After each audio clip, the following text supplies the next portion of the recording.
ವೀಕ್ಷಕರೇ ನಮಸ್ಕಾರ. ನಾನು BN ಗಣೇಶ್. ನೆಲಮುಗಿಲು ಟಿವಿ ನೋಡ್ತಿರೋ ನಿಮ್ಗೆಲ್ಲರಿಗೂ ತುಂಬ ಹೃದಯದ ಧನ್ಯವಾದಗಳು. ಕಾರ್ಯಕ್ರಮಕ್ಕೆ ನಿಮಗೆ ಸ್ವಾಗತ. ಇವತ್ತಿನ ವಿಶೇಷ ಸಂಚಿಕೆಯಲ್ಲಿ ವಿಶೇಷ ವ್ಯಕ್ತಿ ನಮ್ಮ ಕಾರ್ಯಕ್ರಮದಲ್ಲಿದ್ದಾರೆ. ಮೂಲತಃ ವ್ಯಂಗ್ಯ ಚಿತ್ರಕಾರರು, ಹಣಕಾಸು ತಜ್ಞರು, ಕಾರ್ಪೊರೇಷನ್ ಬ್ಯಾಂಕಿನ ನಿವೃತ್ತ ಹಿರಿಯ ವ್ಯವಸ್ಥಾಪಕರು, ಸೀನಿಯರ್ ಮ್ಯಾನೇಜರ್, ಮತ್ತೆ ಸ್ಟ್ಯಾಂಡಪ್ ಕಾಮಿಡಿ, ನವಿರಾದ ಹಾಸ್ಯವನ್ನು ಉಣಬಡಿಸ್ತಕ್ಕಂಥವ್ರು. ಸೆನ್ಸ್ ಆಫ್ ಹ್ಯೂಮರ್ ತುಂಬ ಚೆನ್ನಾಗಿದೆ. ಅದನ್ನು ನಮ್ಮ ಕೋರಿಕೆಯ ಮೇರೆಗೆ ಅವರು ಸಂದರ್ಶನ ಕೊಡ್ಲಿಕ್ಕೆ ಒಪ್ಪಿದ್ದಾರೆ. ಮಾತಾಡೋಣ, ನಗೋಣ, ಕಾರ್ಟೂನ್ ಬಗ್ಗೆ ತಿಳ್ಕೊಳ್ಳೋಣ, ವ್ಯಂಗ್ಯ ಚಿತ್ರಗಳು ಏನು, ಆಮೇಲೆ ಹಣಕಾಸು ನಿರ್ವಹಣೆ ಹೇಗೆ, ಎಲ್ಲ ವಿಚಾರವಾಗಿ ಮಾತಾಡ್ತಾ ಹೋಗೋಣ. ನಿಮ್ಮೆಲ್ಲರ ಪರವಾಗಿ ನಾನು ಅವರಿಗೆ ಕಾರ್ಯಕ್ರಮಕ್ಕೆ ಸ್ವಾಗತವನ್ನು ಬಯಸ್ತಾ ಇದ್ದೀನಿ. ಹಾಗೂ ನಾನು ವೈಯಕ್ತಿಕವಾಗಿ ಅವರಿಗೆ ಸ್ವಾಗತವನ್ನು ಹೇಳ್ತಿದ್ದೀನಿ. ಸರ್ ನಮಸ್ತೆ, ಕಾರ್ಯಕ್ರಮಕ್ಕೆ ನಿಮಗೆ ಸ್ವಾಗತ. ತುಂಬಾ ಧನ್ಯವಾದಗಳು. ನಿಮ್ಮ ಪರಿಚಯ ನನಗೆ ಬಹಳ ದಿವಸದಿಂದ ಇದೆ. ಅನೇಕ ಟಿವಿ ಸೀರಿಯಲ್ಗಳು ಕೂಡ ತಮ್ಮನ್ನು ನೋಡಿದ್ದೀನಿ. ಆದರೆ ಮುಖತಃ ಭೇಟಿಯಾಗಿ ತಮ್ಮ ಜೊತೆ ಮಾತಾಡುವಂತ ಒಂದು ಅವಕಾಶ ಸಿಕ್ಕಿದ್ದು ಬಹಳ ಸಂತೋಷ ಆಗ್ತದೆ. ನಮಗೆ ಸಂತೋಷ ಸರ್ ನಿಮ್ಮ ಜೊತೆ ಮಾತಾಡ್ತಾ ಇರೋದು. Thank you so much. Vishwanath sir, ನಿಮ್ಮನ್ನು ನೋಡಿದ್ರೆ ಗಂಭೀರವಾಗಿ ಕಾಣಿಸ್ತೀರಾ. ನೋಡಿದ್ರೆ ಕಾರ್ಟೂನಿಸ್ಟು, ಆಮೇಲೆ ಹಣಕಾಸು ತಜ್ಞರು, ಬ್ಯಾಂಕಿನ ಮ್ಯಾನೇಜರ್ ಆಗಿ ಕೆಲಸ ಮಾಡಿದ್ರು, ಕೋಟ್ಯಾಂತರ ರೂಪಾಯಿ ವ್ಯವಹಾರ ನೋಡಿದವರು, ಮಾಡೋರ ಬಗ್ಗೆನೂ ಸ್ವಲ್ಪ ಹೇಳ್ತಾ ಹೋಗೋಣ. ಅದರ ಜೊತೆಗೆ ಸ್ಟ್ಯಾಂಡಪ್ ಕಾಮಿಡಿ ಅಂದ್ರೆ ಏನು, ನವಿರಾದ ಹಾಸ್ಯವನ್ನ ಉಣಬಡಿಸುವಂಥವ್ರು, ಎಲ್ಲದರ ಬಗ್ಗೆ ಮಾತಾಡ್ತಾ ಹೋಗೋಣ. ಮೂಲತಃ ಕಾರ್ಟೂನ್ ಬಗ್ಗೆನೇ ನಾವು ಫಸ್ಟ್ ತಗೊಳ್ಳೋದಾದ್ರೆ, ಕಾರ್ಟೂನ್ ಅಂದ್ರೆ ಏನು, ಅದನ್ನ ಕನ್ನಡದಲ್ಲಿ ವ್ಯಂಗ್ಯ ಚಿತ್ರ ಅಂತ ಹೇಳ್ತಾರೆ. ತುಂಬಾ ಜನಕ್ಕೆ ಅದ್ರ ಬಗ್ಗೆ ಗೊತ್ತಿರಲ್ಲ. ಸೊ ವ್ಯಂಗ್ಯ ಚಿತ್ರ ಏನೇನು ಅದ್ರ ಬಗ್ಗೆ ತಿಳ್ಕೊಳ್ಳೋಣ. ಆ ವ್ಯಂಗ್ಯ ಚಿತ್ರದಲ್ಲಿ ಪ್ರಪ್ರಥಮ ಜಗತ್ತಿನ ಮೊತ್ತ ಮೊದಲ ವ್ಯಂಗ್ಯ ಚಿತ್ರ ಯಾವುದು, ಯಾರು ಬರೆದಿದ್ದು, ಅಲ್ಲಿಂದ ಶುರು ಮಾಡ್ತಾ ಹೋದ್ರೆ ನಿಮ್ಗೆ ಇದು ಬಹಳ ಹಿಂದೆ, ಅಂದ್ರೆ ಅನೇಕ ಶತಮಾನಗಳ ಹಿಂದೆ, ಬಹಳ ಹಿಂದೆ ವ್ಯಂಗ್ಯ ಚಿತ್ರ ಅಂತ ಹೇಳಿದ್ರೆ ಆನಿಮೇಷನ್ ಆಗಿನಿಂದಲೇ ಪ್ರಾರಂಭ ಆಗಿತ್ತದು. ದಾದಾ ಸಾಹೇಬ್ ಫಾಲ್ಕೆ ಅವರು ಮೊದಲನೇ ಒಂದು ಚಿತ್ರ ಮಾಡಿದಾಗ ಅದನ್ನ ಆನಿಮೇಷನ್ ತರ ಮಾಡಿದ್ರು ಅನ್ನೋಂಥ ಒಂದು ಮಾತಿದೆ. ಒಂದು ಚಿತ್ರವನ್ನು ಬರೆದ್ಬಿಟ್ಟು ಅದನ್ನ ಮೂವ್ ಮಾಡುವಾಗ ಬೇರೆ ಬೇರೆ ಆಂಗಲ್ ಅಲ್ಲಿ, ಸ್ಮಾಲ್ ಇಂಪ್ಲಿಮೆಂಟ್ಸ್ ಅಂತ ಹೇಳ್ತಾರೆ, ಚಿಕ್ಕದಾಗಿ ಅದನ್ನ ಮೂವ್ ಮಾಡಿ ಬೇರೆ ಬೇರೆ ರೀತಿಯಲ್ಲಿ ಅದನ್ನ ಮೂವ್ ಮಾಡಿದಾಗ ಅದು ನಿಜವಾಗಿ ಚಲನೆ ಇದೆ ಅಂತ ಅನ್ಸುತ್ತೆ ಅಂತ ಹೇಳಿ, ಅದನ್ನು ಕೂಡ ಕಾರ್ಟೂನ್ಸ್ ಅಥವಾ ಅದನ್ನು ಕೂಡ ವ್ಯಂಗ್ಯ ಚಿತ್ರ ಅನ್ನೋ ರೀತಿನಲ್ಲೇ ನೋಡ್ತಾ ಇದ್ದಾರೆ. ಕರ್ನಾಟಕಕ್ಕೆ ಬಂದ್ರೆ ನೀವು, ನನ್ನ ಪ್ರಕಾರ ಕೊರವಂಜಿ ಅಂತ ಒಂದು ಮ್ಯಾಗಝೈನ್ ಇತ್ತು. ಗಣೇಶ್ ಅವರೇ, ನಿಮ್ಗೆ ಗೊತ್ತಿರ್ಬೋದು. ಅದು ನಾ ಕಸ್ತೂರಿ ಅವರಿದ್ರು, ರಾಶಿ ಅವರೆಲ್ಲ ಇದ್ರು. ಅದರಲ್ಲಿ ಅನೇಕ ಪುಸ್ತಕಗಳು ನಮ್ಮ ಮನೆಯಲ್ಲಿ ಕೂಡ ಇತ್ತು. ನಮ್ಮ ಫಾದರ್ ಅದನ್ನ ತರಿಸ್ತಾ ಇದ್ರು. ಅದರಲ್ಲಿ RK ಲಕ್ಷ್ಮಣ್ ಅವರು ಆಗಿನ ಕಾಲದಲ್ಲೇ, ಅವರು ಮಹಾರಾಜ ಕಾಲೇಜ್ ಸ್ಟೂಡೆಂಟು, ನಾ ಕಸ್ತೂರಿ ಅವರ ಸ್ಟೂಡೆಂಟು. ಹಾಗಾಗಿ ಅವರು ಮತ್ತೆ ನಮ್ಮ ನಾಡಿಗ್ ಅವರು ನಿಮ್ಗೆ ಗೊತ್ತೇ ಇದೆ. ನಾಡಿಗ್ ಅವರು ಕೂಡ, ಅವರಿಬ್ರು ಕೂಡ 50s ಅಲ್ಲಿ, ಅಂದ್ರೆ ನನ್ನ ಪ್ರಕಾರ 54, 55, 56 ಆ ಸಂದರ್ಭದಲ್ಲೇ ಅವಾಗ್ಲೇ ವ್ಯಂಗ್ಯ ಚಿತ್ರಗಳು ಅವ್ರದ್ದು ಪ್ರಕಟ ಆಗ್ತಾ ಇತ್ತು. ಅದು ನನ್ಗೆ ಇವತ್ತಿಗೆ ಕೂಡ ಜ್ಞಾಪಕ ಇದೆ. ಅದನ್ನ ನೋಡಿದಾಗ RK ಲಕ್ಷ್ಮಣ್ ಅವರು ರಾಷ್ಟ್ರ ಮಟ್ಟದಲ್ಲಿ, ಅಂತಾರಾಷ್ಟ್ರೀಯ ಮಟ್ಟದಲ್ಲಿ ಹೆಸರು ಮಾಡಿದ್ರು. ನಾಡಿಗ್ರವರು ಅವರ ಕಾರ್ಯಕ್ಷೇತ್ರ ಇಲ್ಲೇ ಆದಿದ್ರಿಂದ ಅವರು ಕೂಡ ತುಂಬಾ ಸಾಧನೆ ಮಾಡಿದ್ರು. ಅವರು ಕೂಡ RK ಲಕ್ಷ್ಮಣ್ ಅವರಷ್ಟೇ ಟ್ಯಾಲೆಂಟ್ ಇರೋವಂಥ ವ್ಯಕ್ತಿ. ಆದರೆ ಅವರು ಇಲ್ಲೇ ಇದ್ದು ನಮ್ಮ ರಾಜ್ಯದ ಮಟ್ಟಿಗೆ ಅವರು ಕೆಲಸ ಮಾಡಿ ಬಹಳ ಹೆಸರನ್ನ ಮಾಡಿದವರು. ಅಲ್ಲಿಂದ ಪ್ರಾರಂಭವಾದ್ದು. ಮತ್ತೆ ಈ ವ್ಯಂಗ್ಯ ಚಿತ್ರ ಕ್ಷೇತ್ರದಲ್ಲಿ ಗೋಲ್ಡನ್ ಪೀರಿಯಡ್ ಅಂತ, ಇದು ಎಲ್ಲ ಕ್ಷೇತ್ರದಲ್ಲೂ ಇರುತ್ತೆ. ಈಗ ನೀವು ಹಳೆಯ ಹಾಡುಗಳು ಇವೆಲ್ಲ ತಗೊಂಡಾಗ ಗೋಲ್ಡನ್ ಪೀರಿಯಡ್ ಅಂತ ಒಂದು ಬರುತ್ತೆ. ಅದೇ ತರ ವ್ಯಂಗ್ಯ ಚಿತ್ರಗಳಿಗೆ ಗೋಲ್ಡನ್ ಪೀರಿಯಡ್ ಅಂತ ಪ್ರಾರಂಭ ಆಗಿದ್ದು 60ರ ದಶಕ, 70ರ ದಶಕ, ಆನಂತರ 2000ವರೆಗೂ ಬಹಳ ಒಳ್ಳೆಯ ಕಾಲ ಅಂತಿತ್ತು. ನಿಮ್ಗೆ ಗೊತ್ತಿರೋ ಹಾಗೆ ಪ್ರತಿಯೊಂದು ಮ್ಯಾಗಝೈನು, ಪ್ರತಿಯೊಂದು ಪೇಪರು, ಮತ್ತೆ ಪ್ರತಿಯೊಂದು ಸಂದರ್ಭದಲ್ಲೂ ಪ್ರತಿ ಪೇಜ್ನಲ್ಲೂ ವ್ಯಂಗ್ಯ ಚಿತ್ರಗಳು ಬರ್ತಾ ಇತ್ತು. ಅವಾಗ ಪ್ರತಿ ಪೇಜಲ್ಲೂ, ಕವರ್ ಪೇಜ್ನ ಹಿಂಭಾಗದ ಪೇಜಲ್ಲಿ ಕೂಡ ಪೂರ್ಣ ಮಟ್ಟದ ಒಂದು ಪೂರ್ಣ ಇಡೀ ಪೇಜ್ ವ್ಯಂಗ್ಯ ಚಿತ್ರ ಆಗ್ಲೂ ಕೂಡ ಪ್ರಕಟವಾಗ್ತಿತ್ತು. ಎಷ್ಟೋ ಸಂದರ್ಭದಲ್ಲಿ ಮ್ಯಾಗಝೈನ್ ಅಲ್ಲಿ ಪ್ರತಿ ಪೇಜ್ ಅಲ್ಲಿ 2 ಕಾರ್ಟೂನ್ಸ್ ಬರುವಂತ ಒಂದು ಕಾಲ ಕೂಡ ಇತ್ತು. ಸುಧಾ ಪತ್ರಿಕೆಯವರು ಇದ್ದಾಗಂತೂ ವ್ಯಂಗ್ಯಚಿತ್ರ ಕ್ಷೇತ್ರಕ್ಕೆ ಬಹಳ ಒಂದು ಒಳ್ಳೆಯ ಪ್ರೋತ್ಸಾಹ ಸಿಗ್ತಾ ಇತ್ತು. ಅದೇ ನಂತರ ಗುಲ್ವಾಡಿ ಅವರು ತರಂಗ ಪತ್ರಿಕೆ ಪ್ರಾರಂಭ ಮಾಡಿದಾಗ ಆಗ ಕೂಡ ವ್ಯಂಗ್ಯಚಿತ್ರ ಕ್ಷೇತ್ರಕ್ಕೆ ಬಹಳ ಒಳ್ಳೆಯ ಕಾಲ ಬಂತು. ಅನೇಕ ವ್ಯಂಗ್ಯಚಿತ್ರಕಾರರು, ನಾನು ಕೂಡ ಸೇರಿ ಆ ಸಂದರ್ಭದಲ್ಲಿ ಸಾಕಷ್ಟು ಕೆಲಸ ಮಾಡುವಂತ ಅವಕಾಶ ಸಿಕ್ತು. ವ್ಯಂಗ್ಯಚಿತ್ರದಲ್ಲಿ ಏನಂತ ಹೇಳಿದ್ರೆ, ನಿಮಗೆ ನಿಮ್ಮ ಒಂದು ಕಾಣಿಕೆ ಅಲ್ಲದೆ ಪತ್ರಿಕೆಯವರು ಕೂಡ ನಿಮ್ಮ ಜೊತೆಗೆ ಇದ್ರೆ, ಅವರ ಸಹಕಾರ ಕೂಡ ಇದ್ರೆ ಈ ಕ್ಷೇತ್ರದಲ್ಲಿ ಬೆಳವಣಿಗೆ ಸಾಧ್ಯ ಆಗುತ್ತೆ. ಸರ್, ಪತ್ರಿಕೆ ಬಗ್ಗೆ ಹೇಳಿದ್ರಿ, ವ್ಯಂಗ್ಯ ಚಿತ್ರಕಾರರ ಬಗ್ಗೆ ಹೇಳಿದ್ರಿ. ನಿಮಗೆ ಓದುಗರ ನೋಡುಗರು ಯಾರು ಸರ್? ಪತ್ರಿಕೆ ಓದುವಂತ ಎಲ್ಲರೂ ಓದುಗರೆ ನಮ್ಗೆ.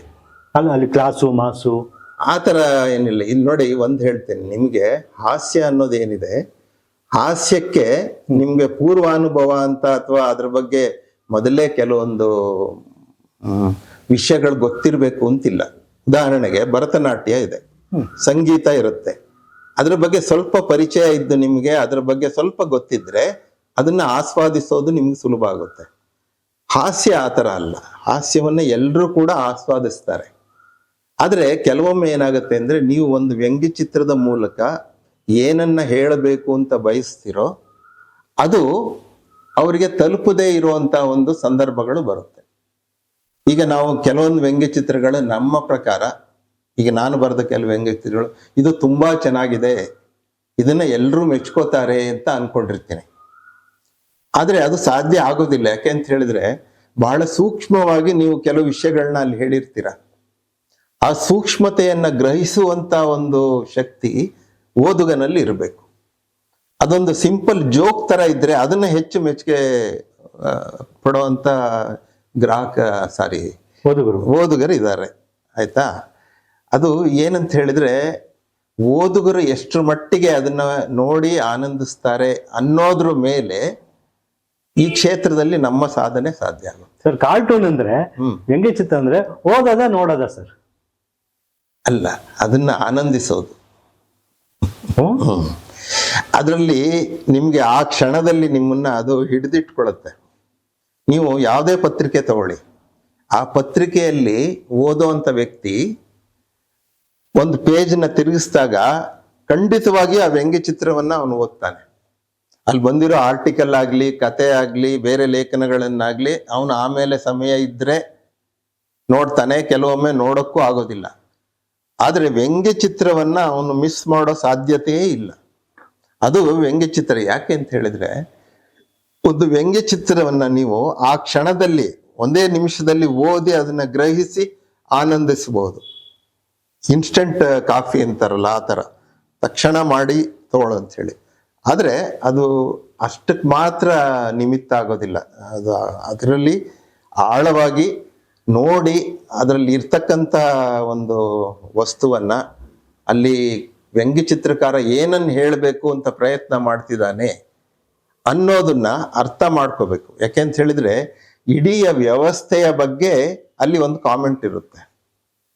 ಇಡೀ ವ್ಯವಸ್ಥೆ ಅನೇಕ ವಿಷಯಗಳು, ಅದು ಸಾಮಾಜಿಕ ಇರ್ಬೋದು ಅಥವಾ ಸೋಷಿಯಲ್, ಇದರಲ್ಲಿ ಸೈಕಲಾಜಿಕಲ್ ವಿಷಯ ಇರ್ಬೋದು, ಅಥವಾ ಈಗ ನಡೀತಿರುವಂತಹ ಒಂದು ಪ್ರಸ್ತುತ ವಿಷಯಗಳ ಬಗ್ಗೆ ವ್ಯಂಗ್ಯವಾಗಿ ನೋಡದಂತ ರೀತಿ ಇರ್ಬೋದು. ಅನೇಕ ವಿಷಯಗಳನ್ನ ಅದರಲ್ಲಿ ಹೇಳಬೇಕು ಅಂತ ವ್ಯಂಗ್ಯಚಿತ್ರಕಾರ ತುಂಬಾ ಪ್ರಯತ್ನ ಮಾಡ್ತಾನೆ. ಅದನ್ನ ಗ್ರಹಿಸುವಂತ ಶಕ್ತಿ ಎಲ್ಲ ಓದುಗರಿಗೂ ಇರೋದಿಲ್ಲ. ಅದು ಒಂದು ಕಷ್ಟ ಆಗುತ್ತೆ. ಅದು ಆದ್ರೂ ಕೂಡ ಅದರ ವ್ಯಾಪ್ತಿ ಏನಿದೆ, ವ್ಯಂಗ್ಯಚಿತ್ರದ ವ್ಯಾಪ್ತಿ, ಉದಾಹರಣೆಗೆ ಒಂದು ಪತ್ರಿಕೆಯಲ್ಲಿ ಅದು ಪ್ರಕಟ ಆದ್ರೆ ಇಡೀ ರಾಜ್ಯದಲ್ಲಿ ಯಾವ್ಯಾವುದೋ ಮನೆಗಳಿಗೆ ತಲುಪುತ್ತದು. ಯಾರೋ ಯಾವುದೋ ಮೂಲೆಯಲ್ಲಿ ಯಾವುದೋ ಹಳ್ಳಿಯಿಂದ ಅವನು ಫೋನ್ ಮಾಡಿ, ಸರ್ ನಿಮ್ಮ ವ್ಯಂಗ್ಯಚಿತ್ರ ಚೆನ್ನಾಗಿತ್ತು, ನಾನು ಆಸ್ವಾದಿಸ್ದೆ ಅಂತ ಹೇಳ್ತಾನೆ. ಆತ ಯಾರು, ಎಲ್ಲಿದ್ದಾನೆ, ಏನು ಅಂತ ಗೊತ್ತಿರೋಲ್ಲ. ಅಂತಹ ಅಗಾಧತೆ ನಮ್ಗೆ ಸಿಗೋದು ವ್ಯಂಗ್ಯಚಿತ್ರಕ್ಕೆ ಮಾತ್ರ. ತುಂಬಾ ವಿಚಾರಗಳಿದೆ ಸರ್, ಮಾತಾಡ್ತಾ ಕೇಳ್ತೀನಿ. ನೀವು ವ್ಯಂಗ್ಯಚಿತ್ರಕ್ಕೆ, ಪತ್ರಿಕೆಗಳಿಗೆ ವ್ಯಂಗ್ಯಚಿತ್ರ ಬರೋ ಮೊದಲು ಮುಖಪಟದಲ್ಲಿ ನಾವು ನೋಡ್ತಾ ಇದ್ವಿ, ಪ್ರಜಾವಾಣಿಲಿ ಆಗ್ಬಹುದು, ಆರ್ ವಿ ಪದ್ಮನಾಭ ಆಗ್ಬಹುದು, ಜೇಮ್ಸ್ ವಾಜ್ ಆಗ್ಬಹುದು, ಚಂದ್ರ ಗಂಗೋಳಿ ಆಗ್ಬಹುದು, ನಾಡಿಗಾಗ್ಬೋದು, ನೀವು ಆಗ್ಬಹುದು. ಮೊದಲನೇ ಪುಟದಲ್ಲೇ ಅದಕ್ಕೆ ಅವಕಾಶ ಇತ್ತು. ಆ ನಂತರ ನೀವು ಹೇಳ್ದಂಗೆ ಒಂದಷ್ಟು ಬೆಳವಣಿಗೆ ಕಂಡು ಬಂದು ಈ ಪತ್ರಿಕೆಗಳಿಗೆ ಬರಕ್ ಮುಂಚೆ ಕಾರ್ಟೂನ್ಗಳು ಎಲ್ಲಿ ಬಳಕೆ ಆಗಿತ್ತು ಸರ್ ಪ್ರಾರಂಭದಲ್ಲಿ? ಪ್ರಾರಂಭದಲ್ಲಿ ಅಂತಲ್ಲ, ಪತ್ರಿಕೋದ್ಯಮಕ್ಕೋಸ್ಕರವೇ ಈ ವ್ಯಂಗ್ಯಚಿತ್ರ ಬಂದಿದೆ ಅಂತ ನೀವು ಹೇಳ್ಬೋದು. ಅದಕ್ಕೂ ಮುಂಚೆ ಏನಂತ ಹೇಳಿದ್ರೆ ಬೇರೆ ಬೇರೆ ರೂಪದಲ್ಲಿ ಅದಿತ್ತು. ಉದಾಹರಣೆಗೆ ನಾನು ನಿಮ್ಗೆ ಇವರು ದಾದಾ ಸಾಹೇಬ್ ಪಾಲ್ಕೆ ಇದು ಒಂದು ಹಳೆ ತುಂಬಾ ಹಿಂದೆ ತೆಗೆದ ಚಿತ್ರದಲ್ಲಿ ಅವರು ಚಿತ್ರಗಳನ್ನ ಉಪಯೋಗಿಸಿ ಅದಕ್ಕೆ ಚಲನೆ ಬರೋ ಹಾಗೆ ಮಾಡಿ ಅದನ್ನ ಒಂದು ಪ್ರಸ್ತುತಪಡಿಸಿರ್ತಾರಲ್ಲ, ಅದನ್ನು ಕೂಡ ಆಗಿನ ಕಾಲದ ಲೆಕ್ಕಕ್ಕೆ ಆನಿಮೇಷನ್ ಅಂತ ಇವತ್ತೇನ್ ಕರಿತೀವಿ ಅದು ಅಂತ ಅಲ್ಲಿ ಬಂತು. ಆದ್ರೆ ಪತ್ರಿಕೆಗಳಲ್ಲಿ ಬಂದ್ಮೇಲೆ ವ್ಯಂಗ್ಯಚಿತ್ರ ಕ್ಷೇತ್ರದಲ್ಲಿ ಬೆಳವಣಿಗೆ ಆಯ್ತು. ಜನಗಳಿಗೆ ನೀವು ತಲುಪದೆ ಹೋದ್ರೆ ಯಾವುದೇ ಕಲೆ ಆಗಿರ್ಲಿ ಅದು ನಿಮ್ಮಲ್ಲೇ ಇದೆ ಅಂತ ಆದ್ರೆ ಅದು ಪ್ರಯೋಜನ ಆಗಲ್ಲ. ಆದ್ರೆ ಇದಕ್ಕೂ ಮುಂಚೆ ಇದ್ದಿದ್ದೇನಪ್ಪಾ ಅಂತ ಹೇಳಿದ್ರೆ ಹಾಸ್ಯ ಪ್ರಜ್ಞೆ ಅಂತ ಹೇಳಿ, ನಾವು ಮುಂದೆ ಅದ್ರ ಬಗ್ಗೆ ಮಾತಾಡೋಣ. ಅಂದ್ರೆ ಒಂದು ವ್ಯಂಗ್ಯಚಿತ್ರದಲ್ಲಿ ಯಾವ್ಯಾವ ಅಂಶಗಳಿರ್ಬೇಕು ಅನ್ನೋದ್ರಲ್ಲಿ ಹಾಸ್ಯ ಪ್ರಜ್ಞೆ ಬಹಳ ಮುಖ್ಯ. ಅದೇ ನಾವು ಭಾರತಕ್ಕೆ ಬಂದಿದ್ದ ಬಗ್ಗೆ ತಾವ್ ಹೇಳಿದ್ರಿ, ಕರ್ನಾಟಕಕ್ಕೆ ಬಂದ ಬಗ್ಗೆ ಹೇಳಿದ್ರಿ, ಪತ್ರಿಕೆಗಳ ಪಾತ್ರ ಹೇಳಿದ್ರಿ, ಓದುಗರು ಯಾರು ಅಂತ ಹೇಳಿದ್ರಿ. ಇದಕ್ ಮುಂಚೆ ನಾವು ಕ್ಯಾಮ್ರಾ ರೋಲ್ ಆಗಿರ್ಲಿಲ್ಲ, ಆವಾಗ ಮಾತಾಡ್ತಾ ಇದ್ಬೇಕಾದ್ರೆ ನೀವು ಒಂದು ಇಂಟ್ರೆಸ್ಟಿಂಗ್ ವಿಷಯ ಹೇಳಿದ್ರಿ ನಮ್ಗೆ. ಯುರೋಪ್ ನಲ್ಲಿ ಚರ್ಚ್ಗಳಲ್ಲೇನೋ ಅದು ಬಳಕೆ ಆಗ್ತಿತ್ತು ಅಂತೇನೋ ಅದು. ಅಂದ್ರೆ ನಮ್ಮ ವೀಕ್ಷಕರಿಗೆ ಅಂದ್ರೆ ಹೇಳ್ಬೇಕಾದ ವಿಷಯವನ್ನ ಚಿತ್ರಗಳ ಮೂಲಕ ಅವರು ಹೇಳ್ತಾ ಇದ್ರು ಅಂತ ಹೇಳಿ. ಕೆಲವೊಂದು ವಿಷಯಗಳ ಆಮೇಲೆ ಏನಾಯ್ತು ಅಂದ್ರೆ ಅದಕ್ಕೆ ವ್ಯಂಗ್ಯವನ್ನ ಸೇರಿಸ್ತಾರೆ. ವ್ಯಂಗ್ಯ ಚಿತ್ರ ಅಂತ ಹೇಳಿದ್ರೆ ಬರೀ ಚಿತ್ರ ಅಲ್ಲ ಅದು, ಅದರಲ್ಲಿ ಕೆಲವೊಂದು ಅಂಶಗಳಿರುತ್ತೆ, ಅದ್ರ ಬಗ್ಗೆ ನಾವು ಮತ್ತೆ ಮಾತಾಡೋಣ. ಆ ಒಂದು ವಿಷಯವನ್ನ ಪ್ರಸ್ತುತಪಡಿಸ್ಬೇಕು, ಜನಗಳಿಗೆ ತಿಳಿಸ್ಬೇಕು ಅನ್ನುವಾಗ ಇದ್ದ ಒಂದು ಮಾಧ್ಯಮಗಳೇನಂದ್ರೆ ಚಿತ್ರಗಳು. ಆ ಚಿತ್ರಗಳಲ್ಲಿ ಏನತ್ತೆ ಫೈನ್ ಆರ್ಟ್ ಅಂತ ಒಂದಿರುತ್ತೆ, ಆ ರೀತಿಯದ್ದು ಬೇರೆ. ಇದು ಕೈನಲ್ಲೇ ಬರೆದಂತಹ ಅನೇಕ ಚಿತ್ರಗಳಿಂದ ಹೇಳಬೇಕಾದಂತ ಅನೇಕ ವಿಷಯಗಳನ್ನ ಜನರ ಮುಂದೆ ಪ್ರಸ್ತುತಪಡಿಸೋದಕ್ಕೆ ಅದು ಒಂದು ಮಾಧ್ಯಮ ಆಯ್ತು. ಈಗ ಚರ್ಚ್ಗಳಲ್ಲಿ ಅವರು ಮಾತಾಡಿ ಕೆಲವೊಂದು ವಿಷಯಗಳನ್ನ ಅಲ್ಲಿ ಬಂದಂಥವ್ರಿಗೆ ತಿಳಿಸ್ತಾರೆ, ಭಕ್ತರಿಗೆ. ಅದೇ ತರ ಕೆಲವೊಂದು ವಿಷಯನ ಪರ್ಮನೆಂಟ್ ಆಗಿ ಅದನ್ನ ಕನ್ವೆ ಮಾಡಬೇಕು ಅಂದಾಗ ಚಿತ್ರಗಳಿಂದ ಅದು ಸಾಧ್ಯ ಆಯ್ತು. ಅದನ್ನ ನಾವು ವ್ಯಂಗ್ಯ ಚಿತ್ರ ಅಂತ ಕರೆಯಕ್ಕಾಗಲ್ಲ. ಆದ್ರೆ ಅದೇ ಬರ್ತಾ ಬರ್ತಾ ಬೆಳೀತಾ ಬೆಳೀತಾ ಅದೊಂದು ರೂಪ ಪಡ್ಕೋತು, ಅದು ಆಮೇಲೆ ವ್ಯಂಗ್ಯ ಚಿತ್ರ ಅಂತ ಆಯ್ತು. ಅದನ್ನೇ ನಾನು ನಿಮ್ಗೆ ಹೇಳಿದ್ದು 19ನೇ ಶತಮಾನದ ಕಡೆಯ ಭಾಗದಲ್ಲಿ, ಅದಕ್ಕೆ 1908 ಅಲ್ಲಿ ಪಬ್ಲಿಷ್ಡ್ ಕಾರ್ಟೂನ್ ಮೊದಲನೇದು ಅಂತ ಇರೋದು. ಆಮೇಲೆ ಅದೇನಾಗುತ್ತೆ ಅಂತ ಹೇಳಿದ್ರೆ ಆಗಿನ ಕಾಲದಲ್ಲಿ ಈ ಡಾಕ್ಯುಮೆಂಟೇಶನ್ ಅಂತ ಇರಲಿಲ್ಲ. ಈಗ ನಿಮಗೆ ನಮ್ಮ ಅನೇಕ ವೇದಗಳೇ, ಎಷ್ಟೋ ವೇದಗಳು ನಾವು ಕಳ್ಕೊಂಡಿದೀವಿ ಅಂತ. ಯಾಕೆಂದ್ರೆ ಅದು ಬರದ ರೂಪದಲ್ಲಿ ಇದ್ದು ಒಬ್ರಿಂದ ಒಬ್ರಿಗೆ ಹೋಗ್ಲಿಲ್ಲ. ಹಾಗೆ ಈ ಚರಿತ್ರೆಯಲ್ಲಿ ಮಧ್ಯ ಕೆಲವೊಂದು ಸಾಕ್ಷಿಗಳು ಸಿಗ್ತಾ ಇದೆ. ಹಾಗಾಗಿ 19ನೇ ಶತಮಾನ 1908 ನಂತರ ಈ ಕಲೆ ಅಭಿವೃದ್ಧಿ ಆಯಿತು. ಆಮೇಲೆ ಪತ್ರಿಕೆಗಳು ಬಂದಾಗ ಹೆಚ್ಚು ಜನಗಳಿಗೆ ತಲುಪೋಕೆ ಅದು ಸಾಧ್ಯವಾಯಿತು. ಕಾರ್ಟೂನ್ಸ್ ಅಲ್ಲಿ ಎಡಿಟೋರಿಯಲ್ ಕಾರ್ಟೂನ್ಸ್ ಅಂತ ಬರುತ್ತೆ. ಇಡೀ ದಿವಸ ಹಿಂದಿನ ದಿವಸ ನಡೆದಂತಹ ಪೂರ ವಿಷಯವನ್ನ ಒಂದೇ ಕಾರ್ಟೂನ್ ಅಲ್ಲಿ ಕನ್ವೆ ಮಾಡುವಂತ ಒಂದು ಶಕ್ತಿ ಆ ಎಡಿಟೋರಿಯಲ್ ಕಾರ್ಟೂನ್ಸ್ಗಳಂತಿದೆ. ತುಂಬಾ ಪವರ್ಫುಲ್ ಮೀಡಿಯಾ ಅದು. ಒಂದು ಪತ್ರಿಕೆ ಒಂದು ಕಾಲದಲ್ಲಿ ನಡೀತಾ ಇದ್ದಿದ್ದೆ ಈ ವ್ಯಂಗ್ಯ ಚಿತ್ರಗಳು ಅಥವಾ ಎಡಿಟೋರಿಯಲ್ ಕಾರ್ಟೂನ್ಸ್ ಮುಖ್ಯವಾಗಿ ಅದರಿಂದನೇ ಸಾಧ್ಯ ಆಯಿತು. ಉದಾಹರಣೆಗೆ ಟೈಮ್ಸ್ ಆಫ್ ಇಂಡಿಯಾ ತಗೊಳ್ಳಿ ನೀವು.